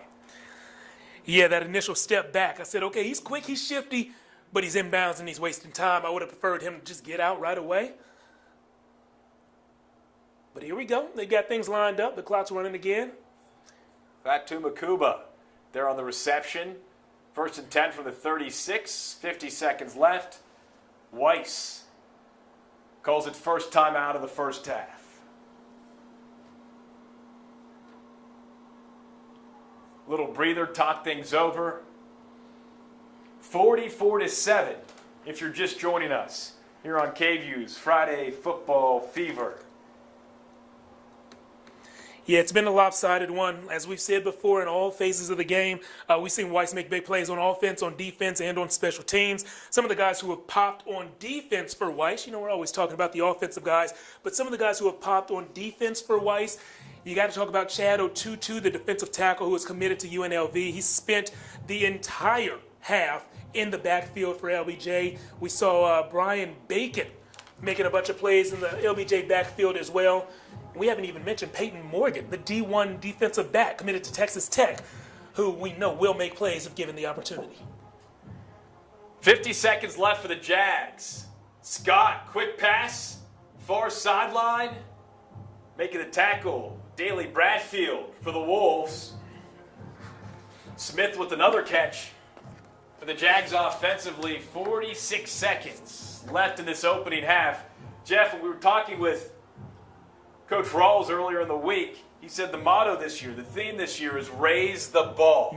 It's not us versus them, it's us versus us. And I think right now in this kind of battle, how do you raise the bar? You start competing with yourself again. Definitely. Watch snap.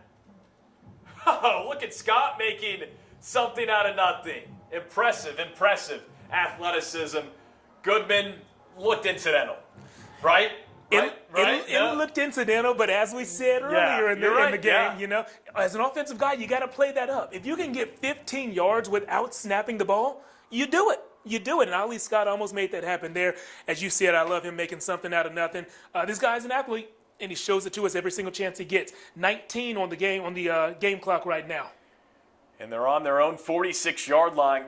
Gonna have to take a shot deep. Heavy pressure, flushed out of the pocket, and he gets ripped down in the backfield. Lawote jerking there again for the takedown. That's how the half ends. It is halftime here at the field. Weiss all over LBJ, 44-7. You are streaming live KVUE's Friday Football Fever on Thursday. We'll be right back after this.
Okay, now it seems good. Yeah. Nope. Oh, yeah, because we're watching this one. The audio's good, but that's something else. Yeah. I think we're going to have to attempt to put this one in and see if it works. Okay.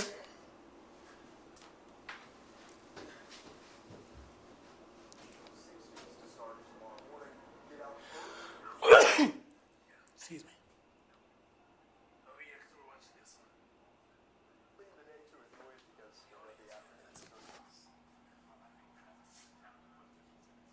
Okay. 102 in the forecast tomorrow afternoon in Austin. Bastrop 101, Lockhart, San Marcos 101.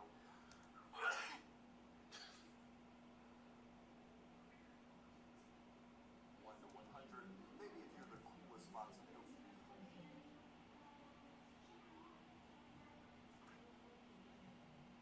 That's right, barely staying in the upper 90s. All right, weekend forecast. Let's talk about.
Jaden currently serves as head saxophone section leader.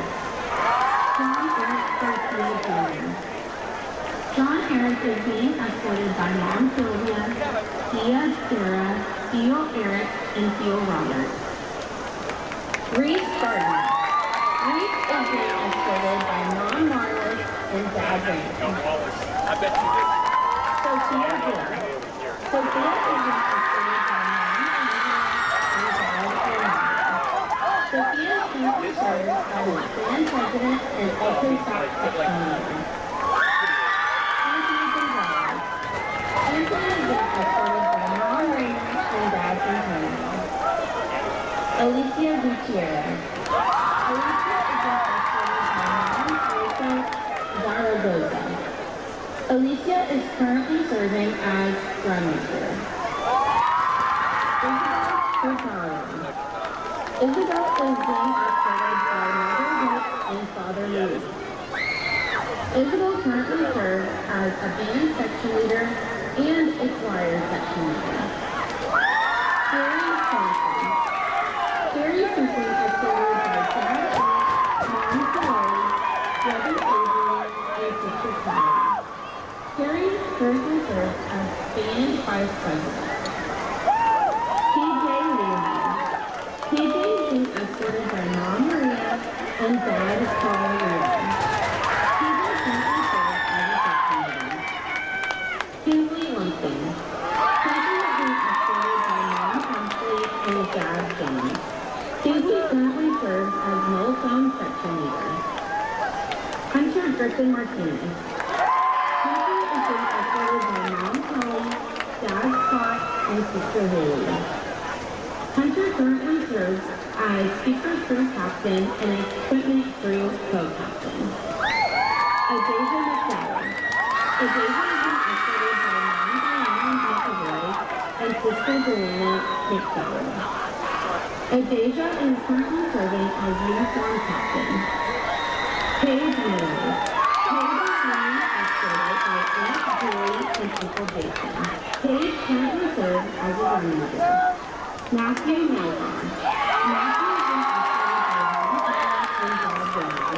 Matthew currently serves as percussion captain. Arnold McKenzie. Arnold is being escorted by mom, Physicality, dad, Defenders, and brother, Gurong. Arnold currently serves as chairman section leader.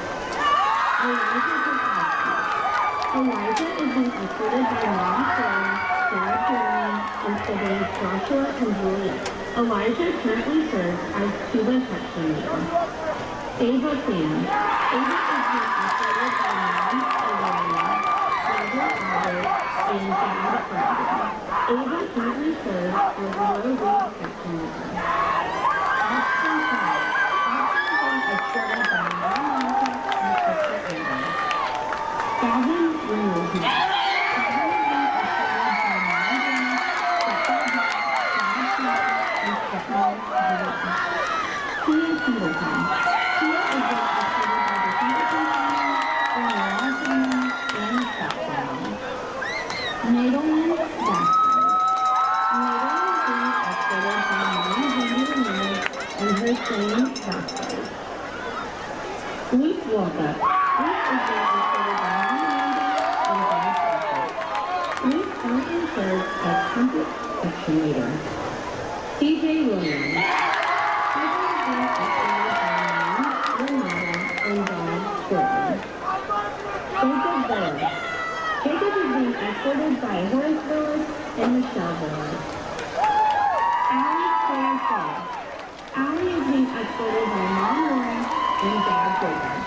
Allie currently serves as varsity cheer captain. Samantha Houston. Samantha is being escorted by mom, Natasha, and dad, Victor. Brianna Lindsay. Brianna is being escorted by mom, Heather, mom, Leah, and dad, Michael. Nicole Miller. Nicole is being escorted by mom, Judy, dad, Hannah, and sister Alyssa. Haley Mackenzie Vallejo. Haley is being escorted by mom, Mary Vallejo Simmons, dad, Jonathan Simmons, and brother, Jaden Vallejo. Haley is also a part of choir, where she serves as president of choir council. Pat Cabrera. Pat is being escorted by mom, Patty South, and sister Liana. Pat currently serves as a section leader in choir. Alessandra Casanova Monica. Alessandra is being escorted by Cindy Casanova. Believe, Honesty, and Yoga. Believe is being escorted by her mom, Christina Jacobson. Sharon Keys Jr. Sharon is being escorted by mom, Tamika. Sharon currently serves as choir council varsity choir representative. Adrian Ledoux. Adrian is being escorted by mom, Michelle, and dad, Jeremy Ledoux. Sahara Libra. Sahara is being escorted by mom, Princess, dad, Robert, sister Lynette, and in spirit, grandma Regina. Elizabeth Kotowski. Elizabeth is being escorted by mom, Sarah, dad, Jeremy, and siblings, Joshua and Juliet. Braylon Renee Tillman. Braylon is being escorted by mom, Serena Washington, and dad, Dennis Washington. Greta Bowling. Greta is being escorted by mom, Bethany, dad, Scott, and sister Lisa.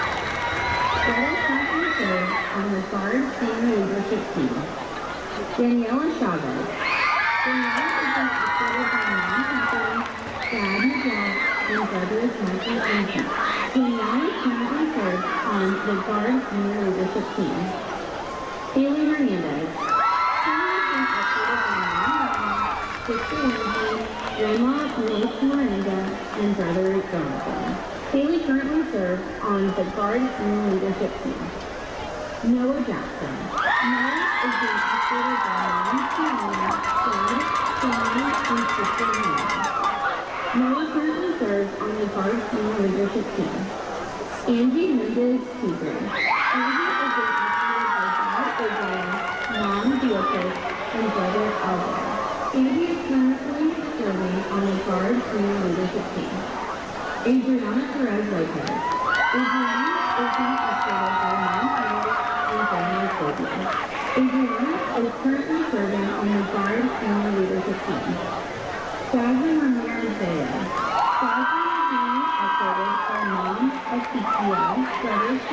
Miller and Miguel, and sister Marisol. Jasmine currently serves on the Guard Senior Leadership Team. Emily Bowen. Emily is being escorted by mom Emily, dad Tony, and sister Gabby. Emily currently serves on the Guard Senior Leadership Team. Star Marie Wepperman. Star is being escorted by mom Tammy Wepperman and dad Joe Wepperman.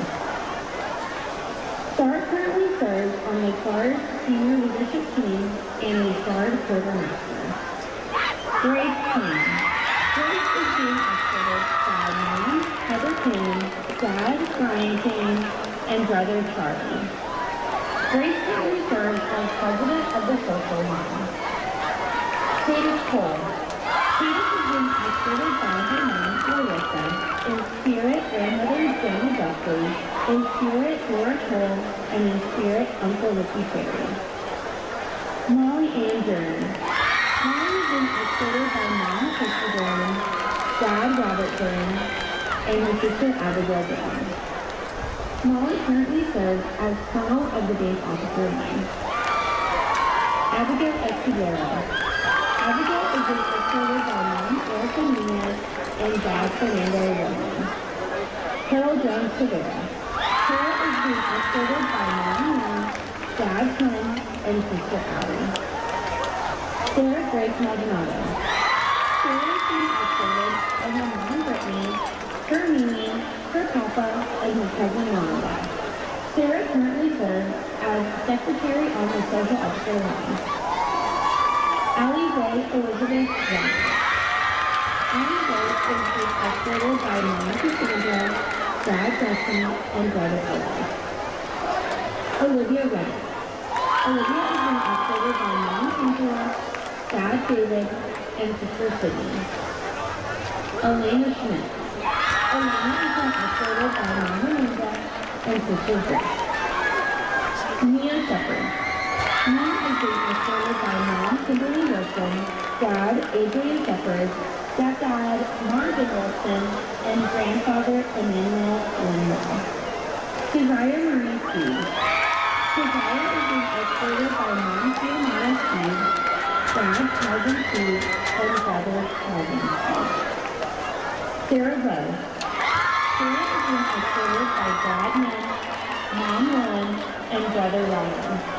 Sarah currently serves as captain of the dance officer line. Last and least, Kristen Williams.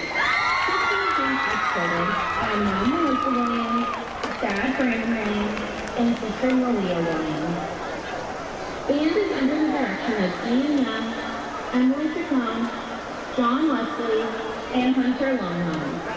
Cheer is under the direction of Ashley Mason. Choir is under the direction of Latanya Bell. Holy Guard is under the direction of Laney Robinson. And Spice is under the direction of Elisa Leah and Lindsay Soros. Please give one last round of applause for these amazing communities.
win scholarships, championships, and more. Get access to the needed PSISD tools, free financial education, free security. Learn more protected credit for starting you at KVUE.org.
Broncos Pizza for the support of athletics and the team in the press box tonight.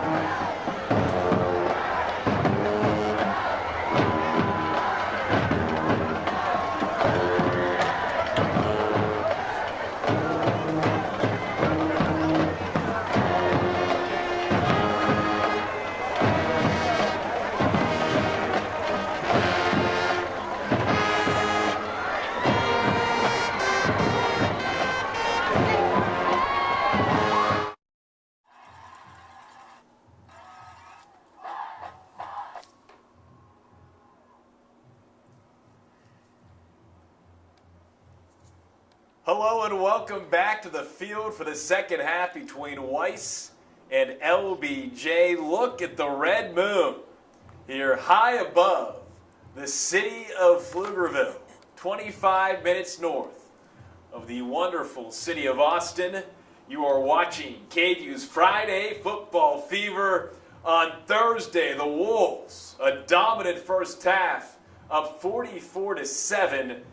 Tyler Feldman, Jeff Jones, Corey Mose, Johan Castro, Laura Sather, Andrew McKibben, a bevy of KVUers helping broadcast this stream live on KVUE Plus and our YouTube page. The second half underway.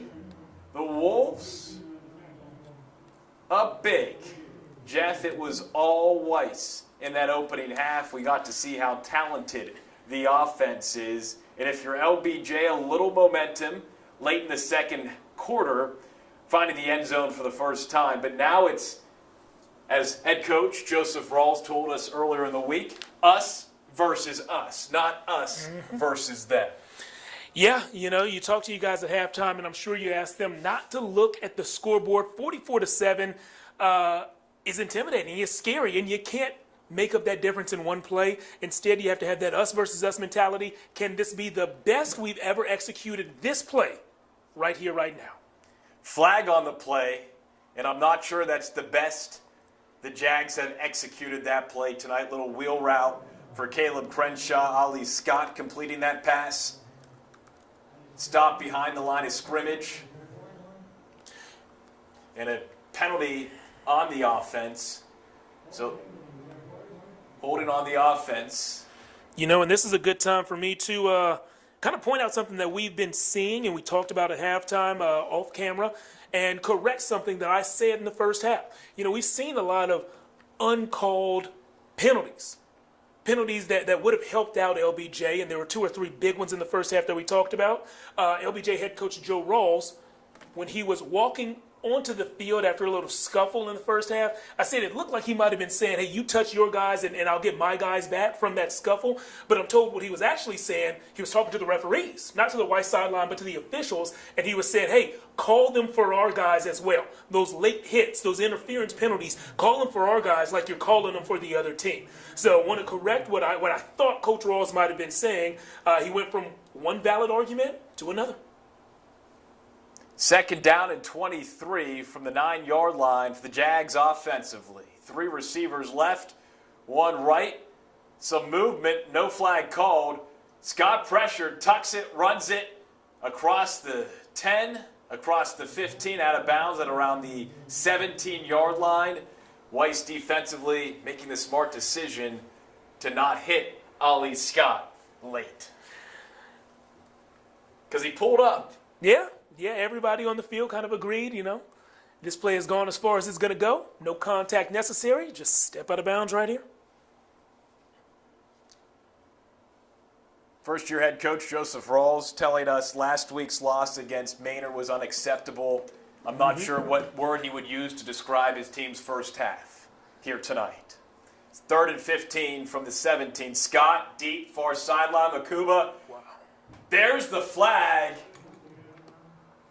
The coverage by Josiah JoJo Wells. Jeff, to me, that was the first time we actually saw some good back and forth on the coverage, but that's the first time we've seen the flag, that PI flag in that scenario. Yeah. And look at that, Coach Rawls helping his guys' jersey get tucked over the shoulder pad and saying, hey, good job. Keep on running nice routes. Ali's going to put the ball up. And, you know, when you throw a pass like that, only a few things can happen. It can be caught. It can be knocked down. Pass interference is very likely as well. So a good outcome for the Jags.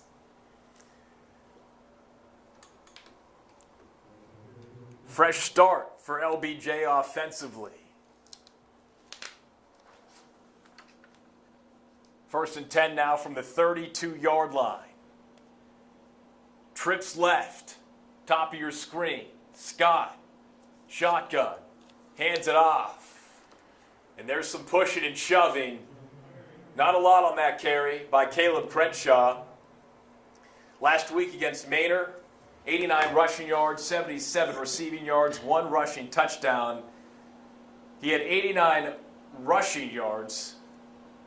Ali Scott also can throw it and run it. He had a 72-yard rush in that loss to Maynard. But now it's a new game, a new half. And the Jags trailing 44-7. Scott tucking it and running it, showing that toughness, trying to do what he can to lead this LBJ offense into Weiss territory, something we did not see a lot of in the first half. And Jeff, you look at what Rawls said when we were talking with him earlier in the week. He just wants that just add water kind of formula. You know, kind of like a pancake mix. You can either make it from scratch or you can have the mix that you just add the water. And what he meant by saying that is you can't just become great overnight. You can't just add water to a mix and expect, boom, we're going to have a 10th consecutive winning season. A lot more work goes into it. And I think what we've learned tonight, Jeff, is there's a lot more work to do. Yeah, a lot more work to be done. You know, he was specifically referencing some of those JV players who moved up to varsity this year. They saw a lot of success on JV, a lot of 9-1 or 10-0 seasons. And then they saw a lot of success happening on the varsities while they were having success on the JV. And they thought that they would just be able to step in and just add water and be able to keep that success rolling. But, you know, it takes a lot more than that on this level. And the Jags are learning that. And the good news is this is non-district play. This does not count towards playoff standings. Scott gets rid of it, pressured again. Caleb Crenshaw reached for it, came down, limping a little bit. looks like he's okay, but Looked like Ali Scott might have been limping a little bit too. and if you look at Crenshaw and some of the secondary from Weiss, these guys are high-fiving. Clearly know one another. And despite the lopsided score, 9:28 left here in the third quarter, Weiss up 44-7 if you're just joining us here on KVUE's Friday Football Fever on Thursday.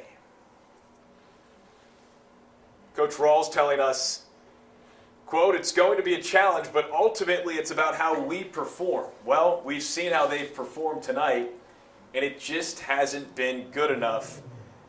And really, Jeff, it's numbers for me.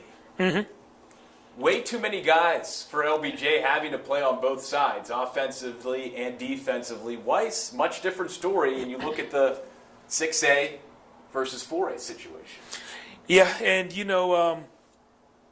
well, let's see, 6A versus 5A, but LBJ does have 4A numbers, yes, Yeah. which is another point. In a battle that they have, I don't want to say fought because, there are pros to them playing in 4A and pros to them playing in 5A, but it's been a battle for them. But this is a school with 4A enrollment playing against a school that at least recently had 6A enrollment. I believe they're down to the top of 5A enrollment right now, Weiss that is.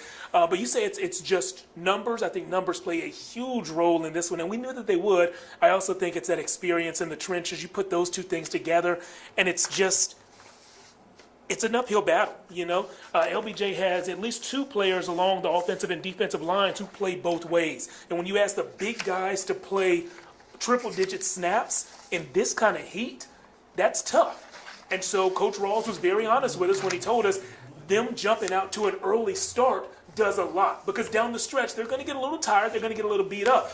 And they did not jump out to that early start today.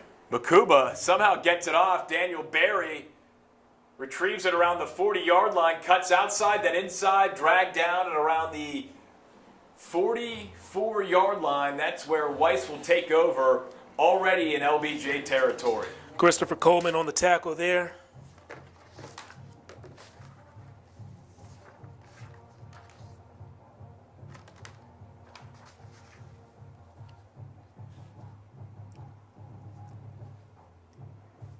Talking about Adrian Wilson, wide receiver committed to Oregon. He flipped from TCU to Oregon right before the season started. He took a visit up to Eugene, Oregon for 3 days, fell in love, knew that was the place he needed to be. 4-star wideout. Coach Hughes saying he's an athletic freak who's super confident. Yeah, we've seen that athleticism on the field today, and every time you talk to him, you hear that confidence. Jaquez Spradley Demps, little misdirection in the backfield. He gets positive yardage. Yeah, that formation was really interesting. Everybody stacked there within maybe 2 yards of the tackle, all receivers stacked in there tight. When you have everybody in there tight, it seems like it'll be easier for a defense because it's compact, but it's harder for the defense to diagnose. And we saw that right there. There were 3 people who could have potentially been ball carriers, and then you see Spradley Demps pop out of there with the ball.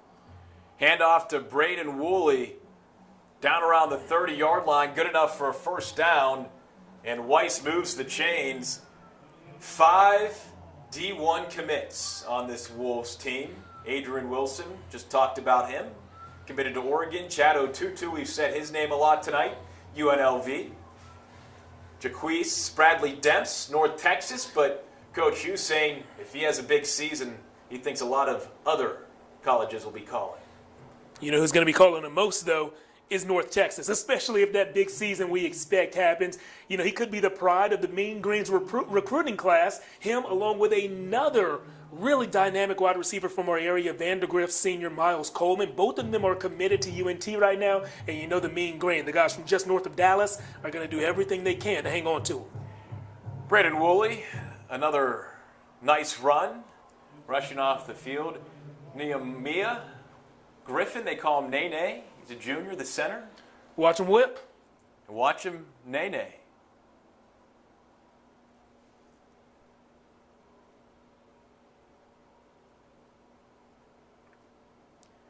Weiss pushed back after the penalty. Again, we've talked about the Wolves' impressive 30-point win over Round Rock in Week 1. Coach Hughes telling us Quote, I would be lying to you if I told you we'd go beat Round Rock by 30 points. I thought that was huge. He fed to his kids that they were the underdogs the entire week. Not the case tonight, certainly, as Woolley gets the handoff again. Look at the line, just push forward, push forward, push forward. No whistle yet. Finally, around the 20-yard line, the line judge whistles the play dead. But, Jeff, that's the kind of movement you were talking about. There's just such a difference in size and ability in the trenches tonight. Yeah, and on that play, we definitely did see the size in the trenches when it looked like the ball carrier was stopped. It was 4 yards after that where he was actually whistled dead. I didn't hear the whistle. What I saw was KJ Houston, the LBJ defensive back, come out of the pile with the ball. So I'm sure the Jags are like, hey, you're going to let this play go until we get the ball? Woolley on 1st and 10.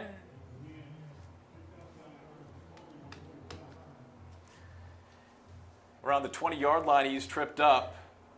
And tripped up is exactly what happened. Christopher Coleman, the LBJ linebacker, was in the backfield. It looked to me like he was going to make a nice tackle for loss. It looked like there was going to be a confrontation, probably 3 yards in the backfield.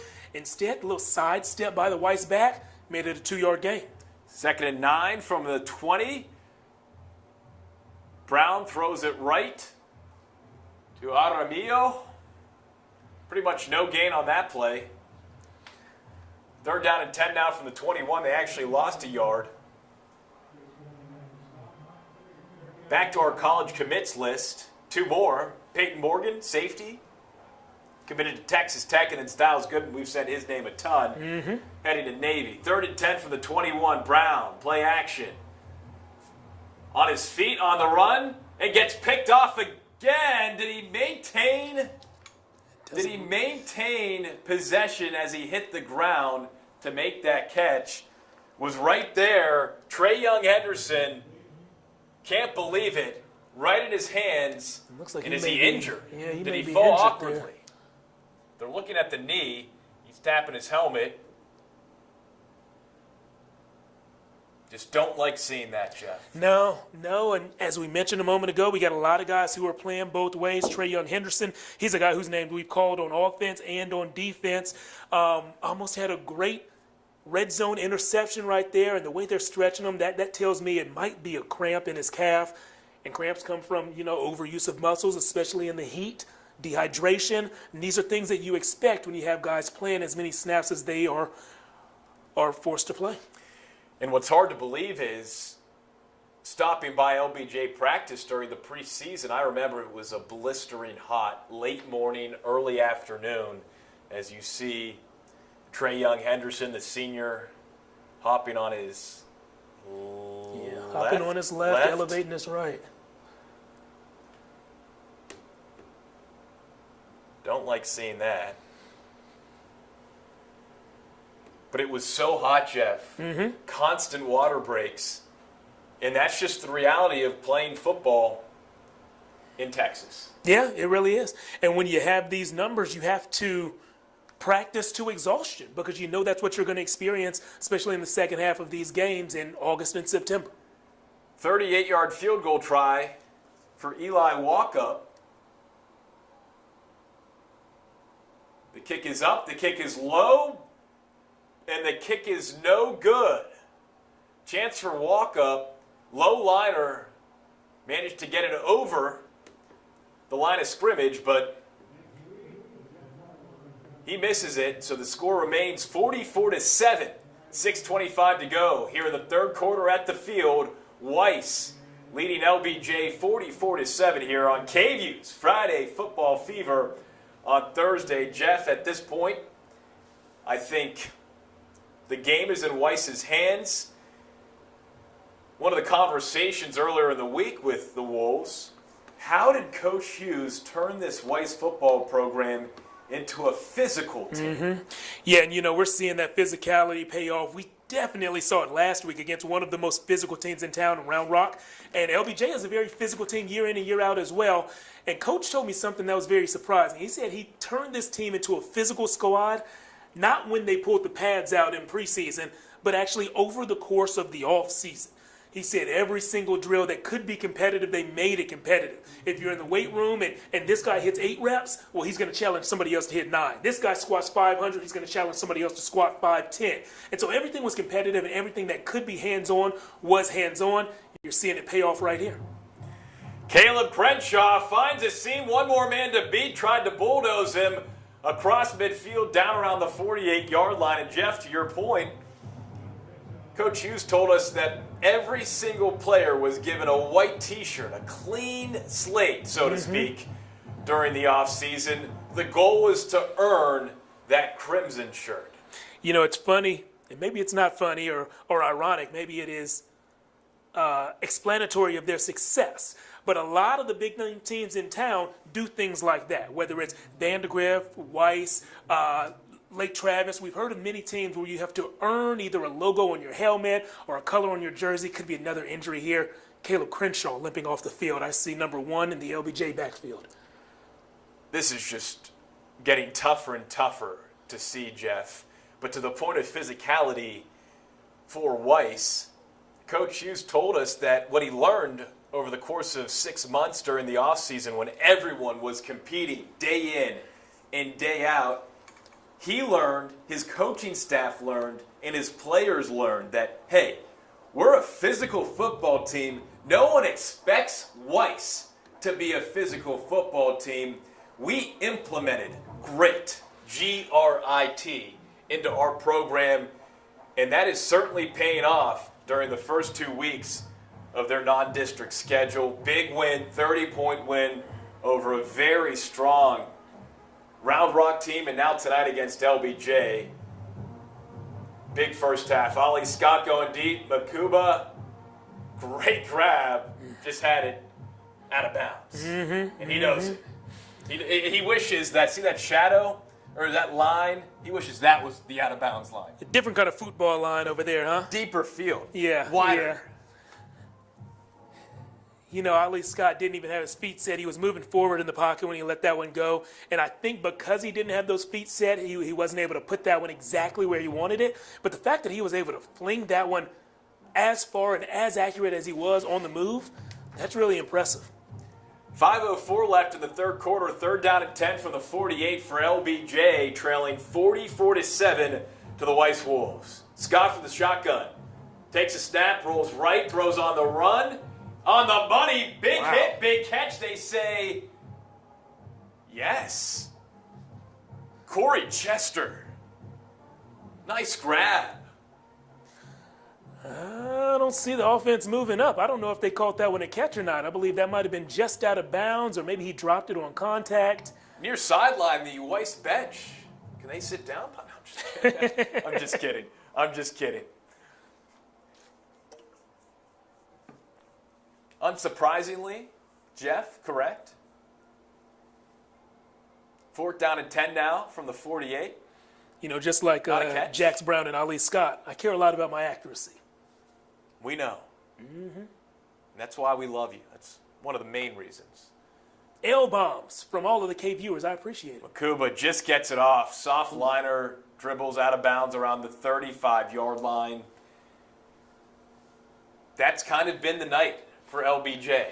It's just too much penetration from Weiss, especially on special teams. They haven't really been able to create that protection to allow Makuba to really punt the football. Yeah, you know, Weiss got that blocked punt in the first quarter, and since then they've been right there a whole lot. It's just tough, and it looks like that on offense. It looks like that on special teams. You mentioned the penetration. That throws everything off. The timing of your offensive plays and the timing of special teams can really just be mucked up with penetration. One of the mottos for Weiss, 2 of the mottos, I suppose, packed strong and different breed.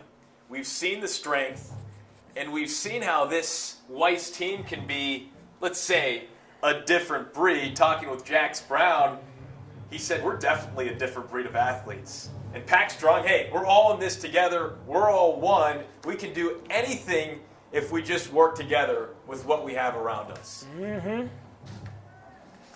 Love that attitude. 2nd down and 6 from the 42. Nick Johnson gets the handoff from Jax Brown, pushes forward to around midfield with 4:17 left here in the third quarter. Weiss leading 44-7 if you're just joining us here on the live stream. Yeah, that was the score at the break. That's the score now towards the end of the third quarter. This one has been pretty lopsided since the fourth play from scrimmage when Weiss found the end zone from 31 yards out. Vernon Hughes, first-year head coach, but he's been with the Weiss program for a handful of years now. He talked about how strong his O-line is as Brown flips it over to Aramillo, and Aramillo loses 1 or 2 yards. Yeah, the strong O-line allows the team to run more, even though it's a spread offense. They have all these weapons on the outside. They've got a trio of running backs that are talented as well. Yeah, that strong O-line is helpful in the run game and helpful in plays like we just saw right there. Oh, man, hate to see this. Another LBJ Jaguar on the ground. Let's hope that this is also a cramped situation. Maybe they can get this young man hydrated and back on the field. Hate to see when guys on the football field are reaching for or touching their knees. Obviously don't want to speculate on what's going on, but that is Ramon Duran Valdez, the junior, catching his breather.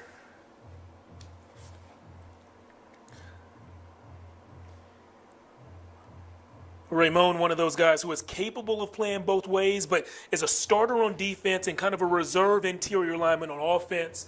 So I don't think that he's seen the amount of plays that others have, but still hoping that he gets up and he's healthy. He's up. We're back in biz.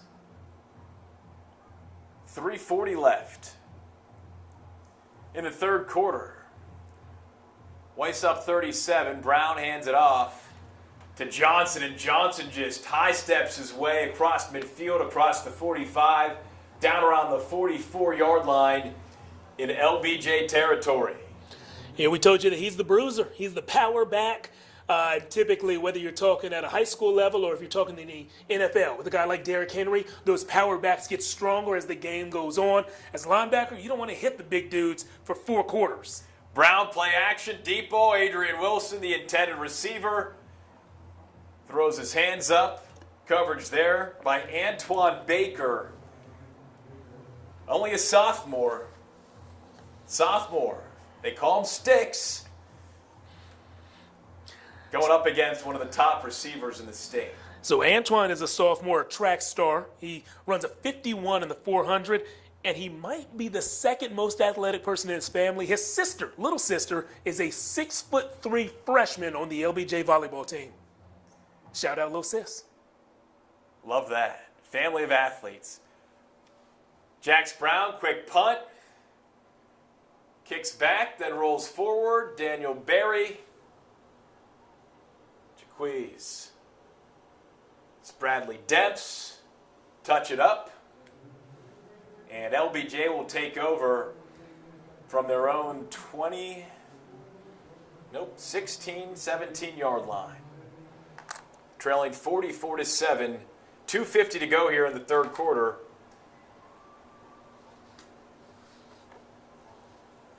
At this point, it looks like LBJ will be moving to 0-2.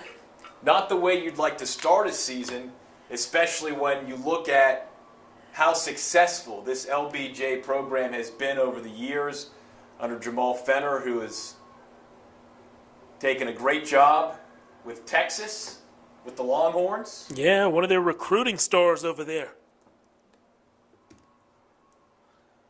I believe he's a high school relations guy. 9 straight winning seasons at LBJ going into this season. Certainly somewhat of a pressure situation at a certain point if you're coming back as Crenshaw takes the handoff and gets 5 or 6 yards. And you mentioned that string of winning seasons. We think that this LBJ team is still going to be a winning team this year. They just like to schedule their non-district opponents to be very tough. And this year, the schedule lined up in a way that those tough opponents are also really, really good in the areas where LBJ happens to be really, really young right now. Once they hit district play, I think the Jags will right the ship. Crenshaw again on the handoff. Next week for LBJ, their final non-district game on the road against Parish Episcopal up in Dallas. It's going to be another tough Tough matchup. one. Parish Episcopal is a team that frequently wins private school state championships. If I remember correctly, they went 12-1 last year, 12-1 the year before that, 10-1 in 2020, 12-1 in 2019, and oftentimes those one losses were to LBJ.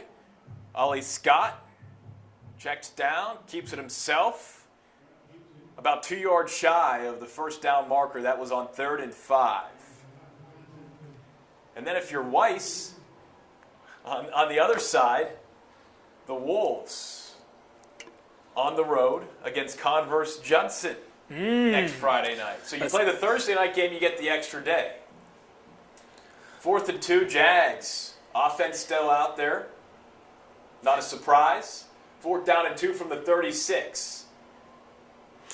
2 receivers top of your screen, 2 receivers bottom of your screen. That's Crenshaw on the left hip. Bakuba Wow. gets the pass, Wow. gets the catch, and look at the run. Down across the 40, but there is a flag on the play. Fatu Makuba showing why he's one of those top players in the area. Sam Houston State commit. Yeah, and you know, The senior. He's not a big guy. If he was a little bigger, I think his offers might be a little bit bigger too. As you can see, the umpire moving the ball forward. That flag came at the end of the run, so it could have been a face mask or something like that. I'm sure we'll hear more very, very soon. Makuba made quite a few guys miss on that run after the catch. Very, very impressive from him. So 1st down and 10 from the 23, and Weiss calls its first timeout of the second half, leading 44-7 with 39 seconds left here in the third quarter. If you're just joining us, you are streaming live KVUE's Friday Football Fever on Thursday. Tyler Feldman, Jeff Jones, Corey Mose, Yolan Castro, Laura Sather, Andrew McKibben. A beautiful evening here in Pflugerville for some high school football. You know, a moment ago we were talking about Weiss's upcoming schedule. They do have Converse Judson coming up next week. Typically a powerhouse program from San Antonio. They churn out D1 prospects. But over the past 2 or 3 years, Judson has taken a step back. We saw them go down against Hutto last year. They have Westlake coming up on the schedule tomorrow. So if you're a Weiss fan who wants to see what's upcoming for the Wolves next week, well, maybe you can make it out to Westlake. Check out how the Shafts do against the Rockets of Judson, so you can compare and see what your Wolves have next week. The Shafts 1-0, winning week 1 against Ridgepoint. Oh, nice cut. And look at Caleb Crenshaw. Nice to see him after battling some discomfort early on in this quarter, in this second half, to jump the gut across the 10-yard line. Yeah, LBJ inching closer and closer to another end zone visit. I don't remember exactly what was wrong with Caleb Crenshaw earlier, but if it was left leg, he's got that fixed. He just stuck that left foot in the ground, hit that hole, and when he saw somebody who he could make miss, he chose to run right through him. I like that decisiveness from a young running back, a sophomore out there. Scott hands it off to Crenshaw again, kind of turns sideways and gets a few more yards. 2nd down and 6 now from the 6, and that will be the end of the third quarter. After 3 full, it is Weiss 44, LBJ 7. KVUE's Friday Football Fever on Thursday. We are so glad you are joining us tonight on KVUE Plus and our KVUE YouTube channel. And as they are flipping the field here to go ahead and kick off the fourth quarter, I do want to read off a couple of scores to you from around town. Westwood up big against Austin High. That one 49-7 at the beginning of the third quarter. Stony Point welcome the guys from Killeen down. The Tigers are hosting the Kangaroos, and the Tigers need to make a late comeback if they want to win this one. Stony Point trails 41-32 with about 4 minutes left in the fourth. And the Leander Bastrop game that's taking place right now is a 1-point game, not just a one-score game, but a 1-point game. Bastrop leads that one 29-28 with about 9 minutes left in the fourth. Wow. Bastrop winning last week. A couple big names on that team. Quintalian Joyner. Manor transfer. Big week one win. That program, I think, definitely on the rise. The Bears. The Bears. Man, one of the most interesting things I saw this high school football preseason was what happens at Bastrop's practice every time a train passes by near their field. The train honks the horn, and the guys all run outside if they're in the weight room to race the train. Very cool stuff from the Bears. Scott has to escape, throws into the end zone, and gets picked off. Josiah JoJo Wells. What an interception in the end zone. The emotion says it all. That's my ball. I got you the ball. JoJo saying no there at the goal line. Jags hoping to get their second score of the day. Instead, they leave the red zone disappointed for the second time tonight. Getting some love from his teammates, Peyton Morgan, hugging him. Marquise Libby, sophomore left guard, hugging him. They're fired up. They are fired up. JoJo Wells celebrating with the line. All the big boys. Nene Griffin. Nene. Joshua Davis. J.J. Mays. Wesley Trevelyan. That's how you do it. Costly turnover by LBJ in the red zone. Trailing by 37. That was a missed opportunity for the LBJ offense. Good aggressive chance for the Jags, but not enough. 1st and 10 from the 20 for New Weiss. quarterback in the game. Daniel Berry, the backup. QB keeper. And there's another injury. Another LBJ player down. No, he gets back up. He gets back up. Love to see that. But clearly looks tight. Herb Jones III. That's who you're looking at right now. 7 total tackles, 1 TFL last week, and the loss against Manor. 2nd down and 6 now from the 24. Jax Brown day's done. Handoff to Woolley. And Braden Woolley gets a couple. Clock keeps ticking. 11 minutes to go here in the ball game.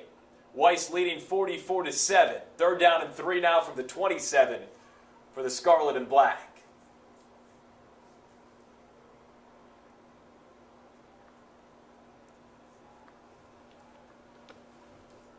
Berry, 3rd down and 3.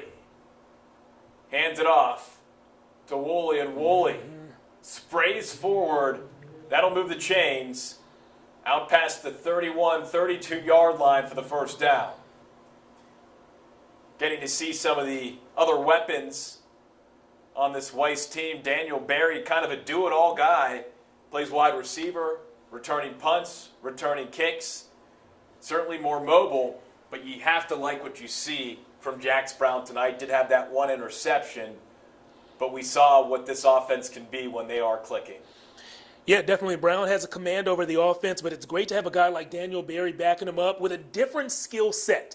Because if things ever aren't flowing, you can put him in kind of to change things up, and you force defenses to prepare for 2 completely different types of quarterbacks. I'm interested to see what the sophomore can do here with at least 10 minutes to play in this one. Chris Coleman, behind the line, nice defensive play for the junior linebacker.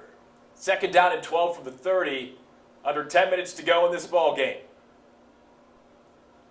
Berry, 3 receivers, top of your screen, hands it off to Johnson, and Johnson is going to be met right at the line of scrimmage and dragged down at the 31-yard line.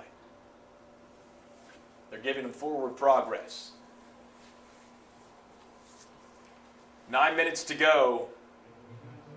Early and often, Weiss jumping out to a 30-0 lead, going back to what this team could possibly accomplish this year in year 1 under head coach Vernon Hughes. You know, that's been my biggest takeaway of this game. It is year 1 under Coach Vernon Hughes, and he has I don't want to say completely change the identity of Weiss, because Weiss was a good team. They've been a good team for years, but he has added to that already strong identity. This is a more physical program than we've seen. The defense is more talented and I think more forward focused. At the snap of the ball, everybody is moving forward. They're focused on TFLs, not just stalemates. And he's made that change over the course of one offseason and one preseason as head coach. I am excited to see the direction of this program and what they can be, not just this season, but in seasons to come. Young talent on this team, too. Javian Millhouse and Kevin Alexander on that stop behind the line, that third down stop for the Jags, forcing Weiss to punt the football. Good little boot. Trickles fumble, recovered. Back to Makuba there, able to recover quickly, which you like to see. But chatting with Adrian Wilson about, how does Weiss elevate this season, make a deeper run this year in the playoffs? Adrian, not short on confidence, Jeff. He said, we're not here for moral victories. But the way we competed against DeSoto last year in the playoffs, a team that ended up winning the state championship, we really want to build on that. We felt like we could play with those guys. Now our goals are even higher this year. No, we can't play with those guys. That's the next step. That's the next level. Getting better every day. Competing against ourselves. 1% better is the goal right now. Adrian Wilson, wide receiver coach or wide receiver? He's still got his playing days ahead of him. Love the perspective. Maybe down the road. When you're willing to learn from your losses, you're on the right track. Lee Scott taking back over the LBJ offense, intended for Caleb Crenshaw. Incomplete, in and out of the hands. Pressure there from that Weiss defense. Trayvon Williams on the coverage. Under 8 to play in this ball game. It's still 44-7. All 51 points scored in the first half.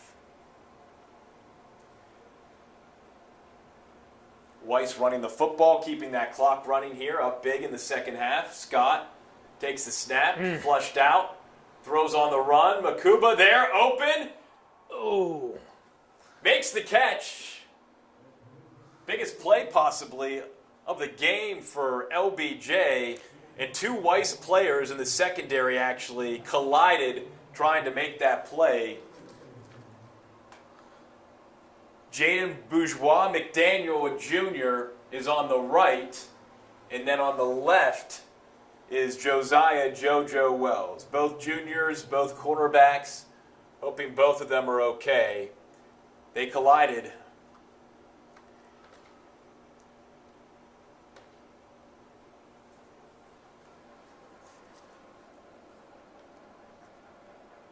Certainly a big pass play for the Jags.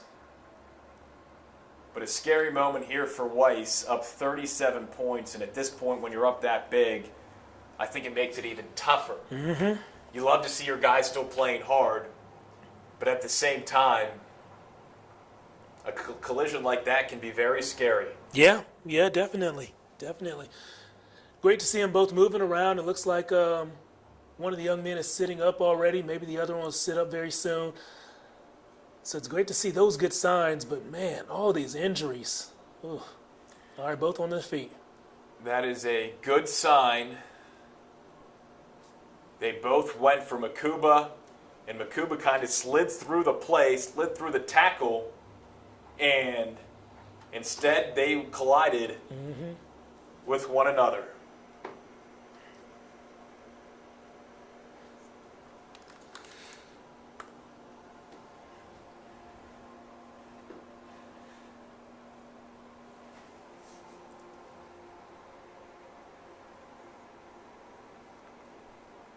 So first down and 10 from the 36 for the Jags. Heavy pressure. Scott keeps it and is able to gain some positive out of what looked like a negative play for the Jags offense. Credit the Weiss defense yet again. They're on the stop for the Wolves. Tyler Gottschalk.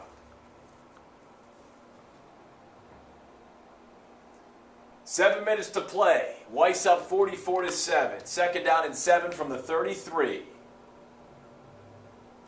Scott from the shotgun throws it deep downfield. Makuba, what a catch! Diving for the touchdown. 33 yards. The Jags jumping back in the end zone. Love that. Love that. Makuba, once again, beat him off the line of scrimmage. Laid out at the end. Ali Scott placed that ball where, only his guy could get it out in front of him about 2 yards.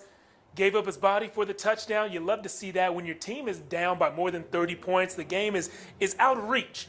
You're still willing to play your hardest, play your best, and lay it all on the line for your guys. That's exactly what you want to see from Fatu Makuba. I'm not sure what position he's going to play in college, but he's got some receiver chops. Botch snap, and that's it. That's just, it's unfortunate. But the Jags do find the end zone. That makes it a 44-13 ball game. 6:50 left here at the field. Silent P.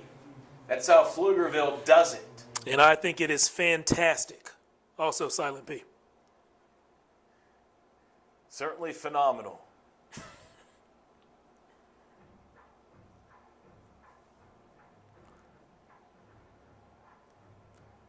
What a great throw by Ali Scott. Fatu Makuba, fantastic catch. He knew it too. Just sat there in the end zone for a little bit. You have to take stock of the positive plays in a game where you've been down big start to finish for the most part. Yeah, we saw it last week as well. The guys from McCallum never stopped fighting, and we knew LBJ would do the same. Here they are proving us right. This is going to be a good team this season, especially once they hit district play, but it's a rocky start, and as we said a moment ago, their matchup next week is going to be a tough one as well. It's good to play these high-caliber playoff-type teams early, though. You know what to expect once the postseason rolls around. Justin Avalos Alvarado kicking off. Caught by Daniel Berry around the 19-yard line. Takes it out across the 30, across the 35, 40, pushed out of bounds. Some more chitter-chatter between the Jags and Wolves on that Weiss bench, that sideline. Down 31 with 6:42 left to play. You are watching KVUE's Friday Football Fever on Thursday. Appreciate you guys and gals joining us this evening from wherever you are watching. We appreciate every single one of you. Central Texas high school football, nothing quite like it. Weiss and LBJ, non-district, week 2. On a Thursday night. 44-13 Weiss. Third quarterback for the Wolves in this game. Getting some reps for everybody. You just never know who you're going to need or when you're going to need them. And so it's good for the first time that you actually need a quarterback under the bright lights of a Thursday, a Friday, or a Saturday, for it to not be their first time under those lights. And so it looks like, was that Peyton Pinniger? Peyton Pinniger, the junior, now under center. So we've seen Daniel Berry and Jax Brown, of course. He was done after a couple series to start the third quarter. It's Pinniger time. Pinniger hands the rock off to Noah Reed, and Reed rumbles across midfield, but there is a flag on the play.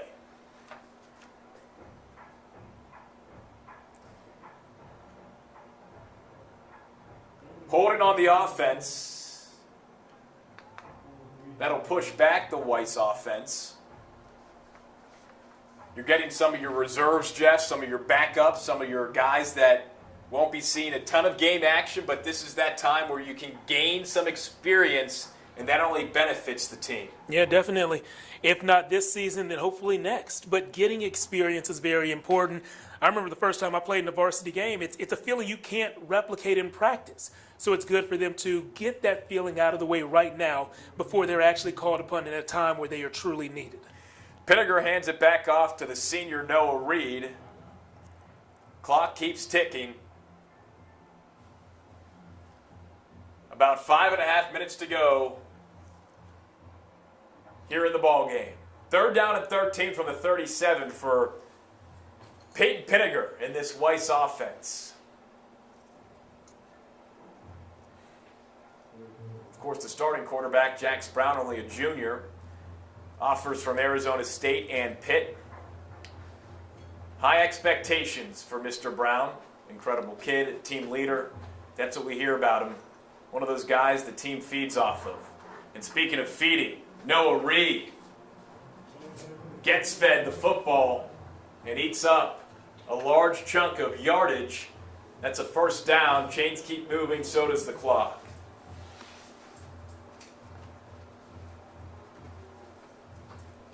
Less than 5 minutes to go. Oh, 4th down and 1. He was just short of that 1st down marker. So Weiss gets set to punt. Jason Stokes getting ready to punt the football.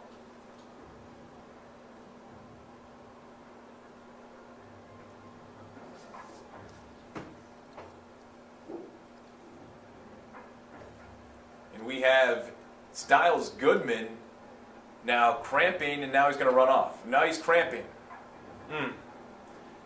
4 quarters, Jeff. That's a long game in this heat. It's cooled down a little bit,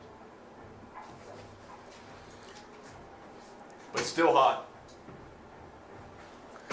Yeah, definitely still hot, and you got to stay hydrated. And really, what's tough is once you start cramping, you've already reached that level of dehydration that's going to be tough to remedy right now in real time. So these guys, many of them, start hydrating on Thursday really heavily. I guess today is Thursday. They start hydrating the night before the game really heavily. So Wednesday in this case. Well, maybe some of them started today, and that's the problem. Could be the problem. What's not the problem? What is the answer? KVUE News at 10.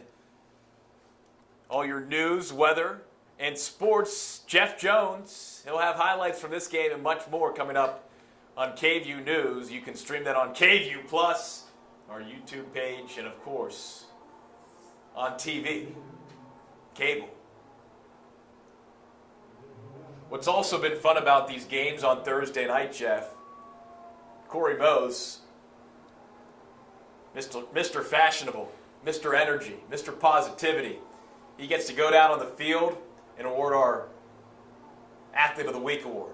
And then tomorrow, during Friday Football Fever, our 30-minute high school football recap show, you'll get to see who our Athlete of the Week is. Yeah, it's going to be a player from this game. I bet you can guess which team that player is going to come from, and we'll award that tonight, right after the game, and we're going to try our best to keep it a secret until tomorrow during Friday Football Fever. I think there's a short list. I think I can guess who's on that list. Me too, Jeff. Crenshaw, the handoff, big gain, 1st down for the Jags. Less than 4 minutes to go here at the field, and they spell it P-F-I-E-L-D. And we've got another player down. And at this point, Jeff, with the score of the game already pretty much over, you just hate to see it. Every game, you want all the players on both teams to get out of there healthy. Regardless of who you're rooting for, you want all the athletes to be healthy. And I'm just hoping that these injuries that we're seeing right now are, like this one that we're looking at here, quick fixes. I hope that they're, cramps that you can get over very quickly, or the wind knocked out kind of thing, and nothing long lasting. 3:47 left to play. It is 9:51 Central Time. That was Daley Bradfield getting helped off the field. 1st down and 10 from the 32 for Ali Scott in the Jags offense. Scott with 3 receivers to his right, 1 to his left. He throws right. It's Fatu Makuba. Makuba showing off some speed, gets tripped up. Another 1st down for the Jags, but the clock keeps ticking. 2 timeouts left for the Wolves, and the Jags will see how they use them down the stretch.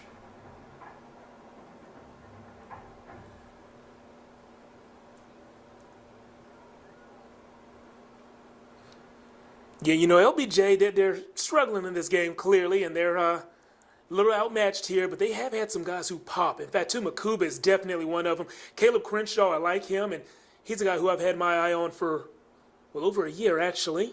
Ollie Scott showing off the spin, showing off the wheels across midfield, and he steps out of bounds in Weiss territory. That is his. He saw nothing was there. He saw all the space he had. He made a quick decision right off the bat, Jeff. When you're the quarterback, making those split decisions, so important.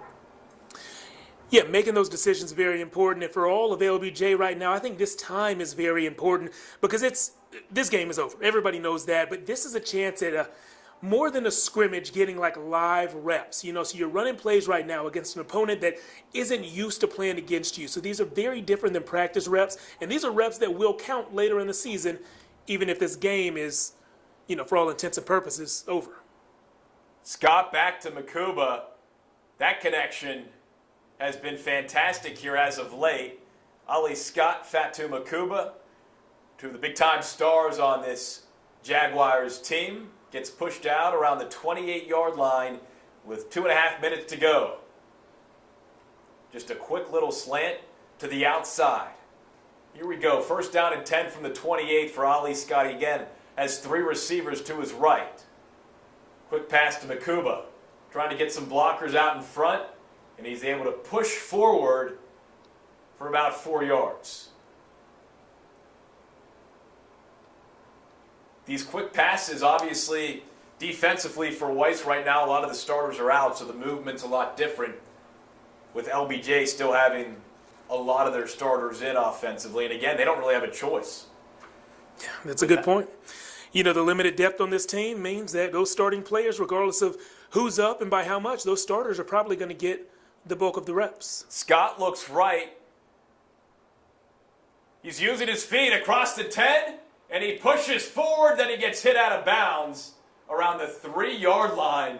Didn't like the hit, but it was a good one by Gary Alexander, the junior. He actually led the Wolves with 10 total tackles in last week's win against Round Rock. Scott thought he could push through into the end zone. Gary Alexander had some different ideas. You know, we talk so much about the guys from LBJ taking these final moments seriously, but the guys from Weiss are doing that too.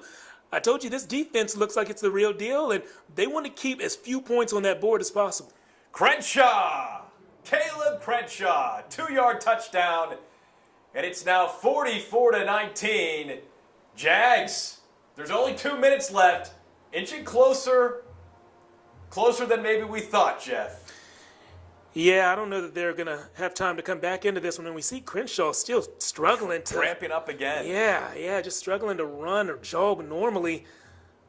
Stretching things out. I told you earlier that Crenshaw's a guy who I've had my eye on for over a year now. Now, he is a sophomore, but I remember shooting an LBJ game last year. It was one of the games near when former LBJ running back and current Vanderbilt running back Cedric Alexander was going to break the Austin ISD all-time record. Who was that? 23? Oh, nice block Troy by Weiss. McPeak. Yeah. And now there's another injury on that foot. Now he gets up quickly. But I Morgan. remember Cedric Alexander was about to break the Austin ISD all-time record for rushing yards, and they pulled him out of the game before he broke the record on this night and put in a freshman, Caleb Crenshaw, and his dad, Caleb's dad, from the stands yelled to me. He said, "Jeff Jones, that's my son, and he's the next great one. Caleb Crenshaw, remember him." And so, Mr. Crenshaw, I remember, and it looks like you're right.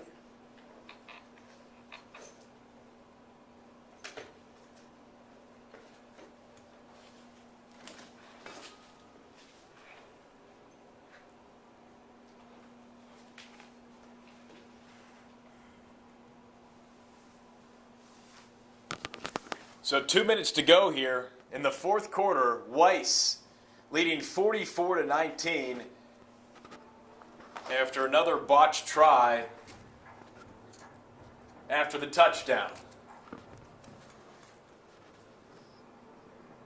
Justin Avalos Alvarado set to kick off for the Jags.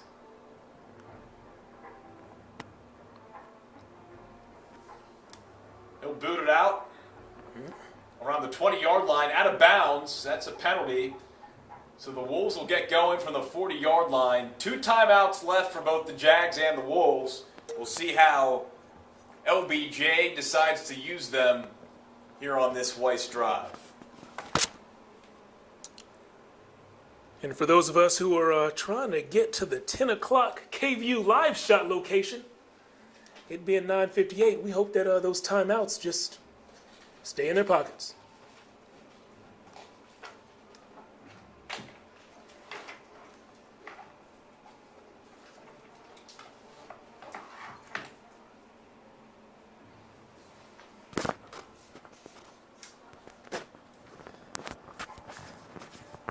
Yes, we definitely want to get to that live shot location. I think the field in Pflugerville sounds like a pretty good location. How about you? Time permitting, yes. Weiss will try to run out the clock.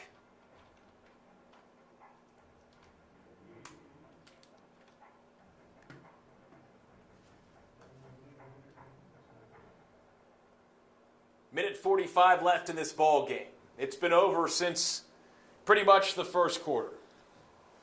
All Weiss. We've seen some spurts offensively by the Jags here late in this ball game. With Weiss defensively putting a lot of their second and third team guys out on the field.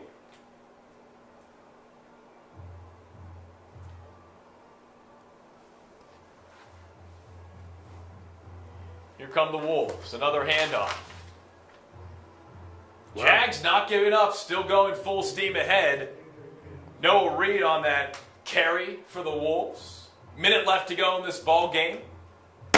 Looks like LBJ won't be using any of its timeouts.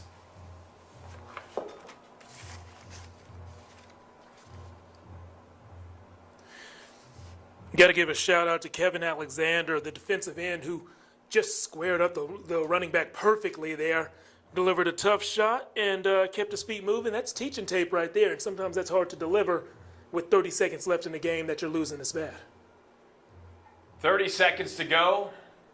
This may be the final play of the game. 3rd down and 9 from the 36. Handoff to Reed. Stuffed behind the line.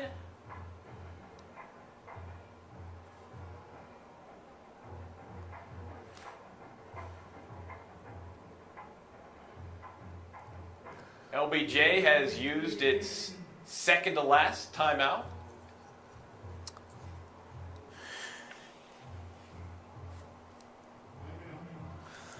That play was made by Raymond Duran Valdez. Glad to see him back in the game. Glad to see him making plays. As we predicted, a bunch of these guys who left the field with injuries, they were, I don't want to call them minor injuries, but they were able to come back and participate in this game afterwards. So that's great. 14 seconds left on the clock. Weiss will move to 2-0 to start the season. LBJ will fall to 0-2.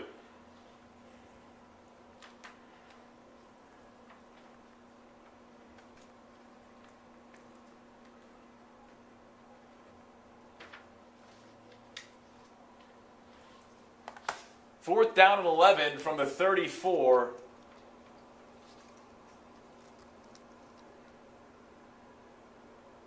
Jason Stokes back to punt for the Scarlet and Black, the junior.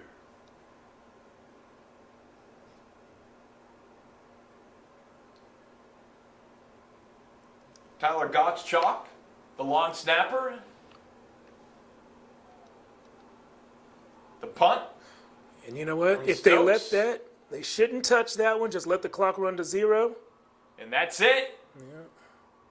That's how it ends. Weiss, an impressive, commanding 44-19 victory over the LBJ Jaguars tonight at the field here in beautiful Pflugerville.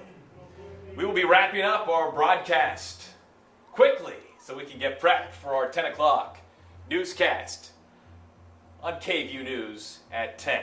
It has already started for Jeff Jones. Corey Mose, Johan Castro, Laura Sather, Andrew McKibben, everyone helping out tonight to make this broadcast stream possible. I'm Tyler Feldman saying so long from the field. You've been streaming live KVUE's Friday Football Fever on KVUE Plus and YouTube. We'll see you next week. Until then, have a wonderful weekend.